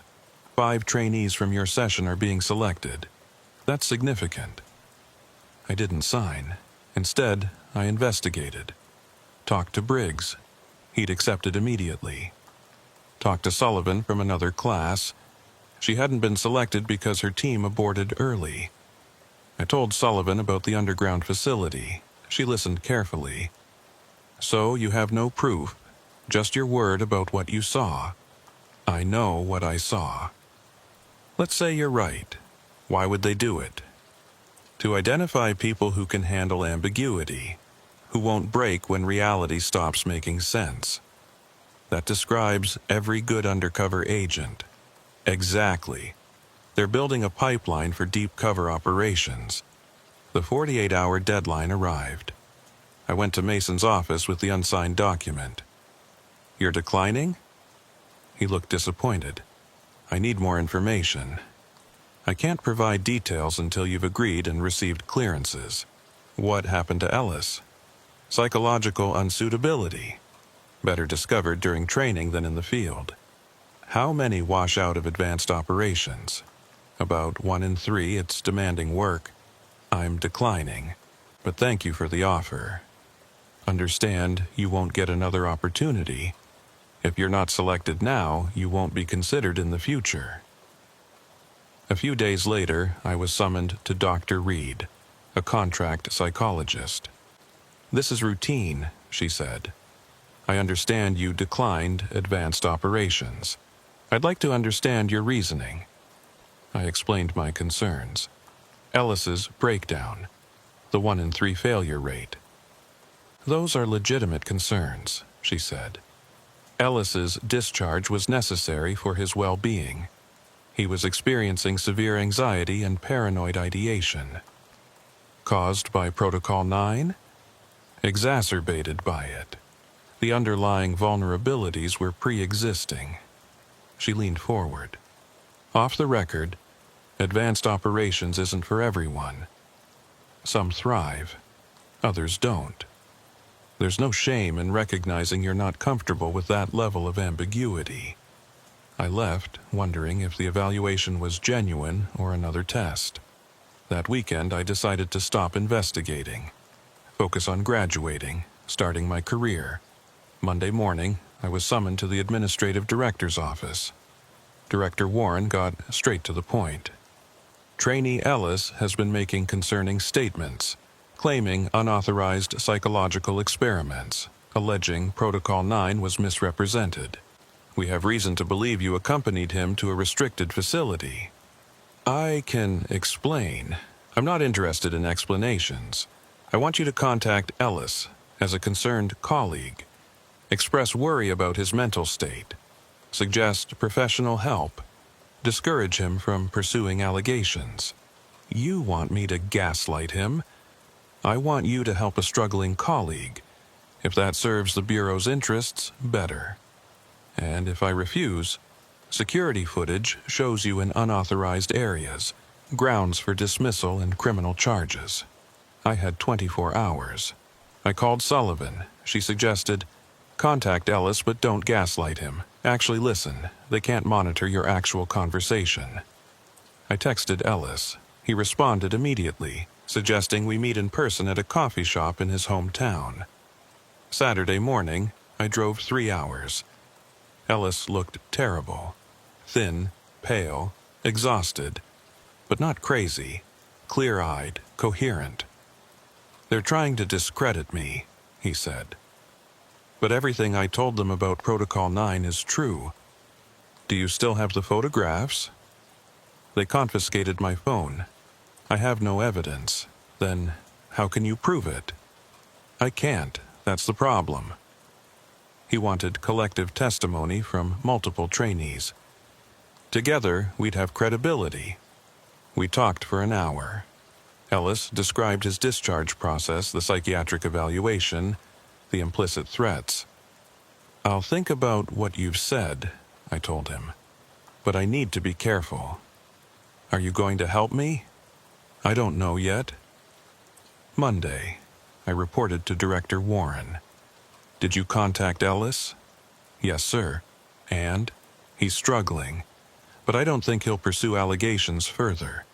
He doesn't have evidence and knows the consequences. Warren studied me. Did you encourage professional help? I suggested it might be beneficial. It wasn't exactly what they wanted, but close enough. Good. We'll consider your unauthorized access resolved. I'd crossed a line I couldn't uncross. Chosen my career over truth. A small betrayal. But the Bureau would remember. I graduated in January. 20 weeks completed. The ceremony was formal and brief. I stood with 38 other successful trainees. 5 had washed out. Ellis and 4 others. My parents attended, took photographs. I smiled and felt empty. After the ceremony, Mason approached me. Congratulations. You did well despite complications. Thank you. Advanced Operations started specialized training last week. The 5 selected are doing excellent work. Good for them. It could have been you. You had the right qualities. Initiative, critical thinking. But not the willingness to accept ambiguity without question. You value certainty more than opportunity. Nothing wrong with that. The Bureau needs both kinds of agents. He finished his coffee. Your first assignment is Kansas City Field Office. Good location. You'll do well there. How do you know? Because we've been watching you for 20 weeks. We know exactly what kind of agent you'll be. I went to Kansas City. Handled routine cases. The work was fine. But I couldn't shake the feeling I was still being tested. 6 months in, Sullivan called. Ellis filed a complaint with OPR, alleging unauthorized psychological research on trainees. What happened? OPR investigated. Concluded all activities were properly authorized. No misconduct. Complaint dismissed. A year later, I was offered a position in the undercover program. Recognition of my adaptability, they said. I declined. Not everyone's cut out for deep cover work, my supervisor said. Takes a particular temperament. The same language Mason used. 2 years after graduation, Ellis called. We met at a bar. He looked healthier, but different. Wary. I've moved on, he said. Got a job with private security. I wanted to apologize for dragging you into my mess. You don't need to. I do. Because I was wrong. The Bureau wasn't conducting unauthorized research. It was all properly documented. I just didn't have access to the right documents. It was the official explanation. Word for word. Do you actually believe that? Does it matter? I've accepted it. What did they do to you? Nothing. They helped me understand I was wrong, that I was seeing patterns that didn't exist. He left. They'd gotten to him. Convinced, or pressured, or broken him. I went home and burned all my documentation. Decided Ellis was right. Overthinking would destroy me. 5 years later, I was promoted to supervisory special agent. 10 years later, offered a position at the academy teaching new trainees. I accepted. On my first day, I passed Building 12. I thought about those rooms, about Protocol 9, about everything that happened. Then I kept walking, because that's what you do in the Bureau. You accept ambiguity. You acknowledge there are layers you'll never penetrate. or it destroys you. 15 years after graduation, I helped develop new training protocols. Someone suggested enhancing nighttime navigation exercises, making them more psychologically demanding. I thought about saying something about Ellis and the others who washed out, but I didn't, because I understood now. The Bureau needed agents who could handle ambiguity, and the only way to find them was to test them, to push them, to break some of them. It was cruel, but probably necessary, or that's what I told myself. 20 years after graduation, I received a package at my academy office. Inside, a photograph of Point Echo, but different. A person stood in front, looking at the camera, too far to see their face clearly. On the back, a date, the coming Friday. I should have destroyed it, reported it. Instead, I drove to Point Echo that Friday night. The structure looked abandoned, overgrown. The door was unlocked. Inside, the ladder led down to the tunnel. I climbed down. The tunnel was still there, flickering lights, the map on the wall. I followed P9 to the metal door, entered 0909. It opened. Inside, 6 people sat around the conference table, including Mason, 20 years older. "Welcome back," he said. "We wondered how long it would take. This is a setup, a test, like Protocol 9, like your entire career. You've passed every phase," I sat. Mason explained. 20 years ago, you demonstrated qualities we were looking for. We identified 5 trainees from your session. We've been watching all of you for 20 years, guiding assignments, testing responses. Why? The Bureau needs agents for truly difficult operations, where nothing is certain, where trust is impossible. We can't just assign people, we test them over time. One of the others was Briggs. Advanced Operations, the real unit, not the training program. You've been watching me for 20 years just to recruit me? To determine suitability, Mason corrected. You've demonstrated it repeatedly. What if I refuse? You return to your academy position. Nothing changes except you'll never know what you turned down. And if I accept, you'll learn what advanced operations actually does. Programs that don't officially exist. Cases never prosecuted. Environments where normal rules don't apply. I thought about Ellis, about his discharge and complaint and capitulation. Whether he'd been offered this and refused. I need time to think. 48 hours. This offer won't be repeated. This is the culmination of a 20-year evaluation. I drove back in darkness, mind spinning, everything orchestrated. Not controlled, but guided. It should have felt like violation. Instead, it felt like validation. 48 hours later, I returned. Mason was waiting alone. Well, I'd weighed everything, tried to find a reason to refuse, but I couldn't. I needed to know what this was for, what Protocol 9 had really prepared us for. "I'm in," I said. Mason smiled. "Welcome to Advanced Operations." He pulled out documents, the same research files Ellis and I had found 20 years ago. Profiles, predictions, historical records. "These are incomplete," he said.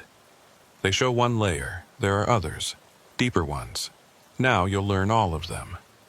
He began explaining. With each revelation, I understood more about the Bureau's invisible architecture. The mechanisms selecting and developing agents for operations the public would never know existed. It was bigger than I'd imagined, more complex, more necessary, and more disturbing. By dawn, we climbed out, stood in front of Point Echo as the sun rose. "Welcome to the real FBI," Mason said. "Everything until now was preparation. Now the actual work begins." He walked to a vehicle, paused. "One more thing. Protocol 9 starts tonight for the current session. 43 new trainees, 13 teams. You'll be observing, taking notes, identifying the ones with the right qualities, just like we did with you. You want me to run the same program that was run on me? That's how it works. Each generation develops the next. Running for 50 years. You're just the latest link. He drove away. I stood alone, watching sunrise, thinking about what I'd agreed to.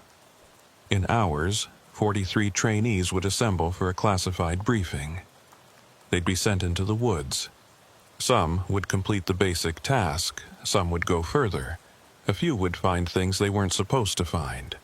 And I would be watching, evaluating, deciding who to offer opportunities and who to let wash out. Just like Mason watched me. Just like someone watched him. An unbroken chain stretching back 50 years. I walked to my car. I had work to do, trainees to prepare, an exercise to coordinate. Protocol 9 was starting tonight, and I was part of it now. Not a subject, an administrator.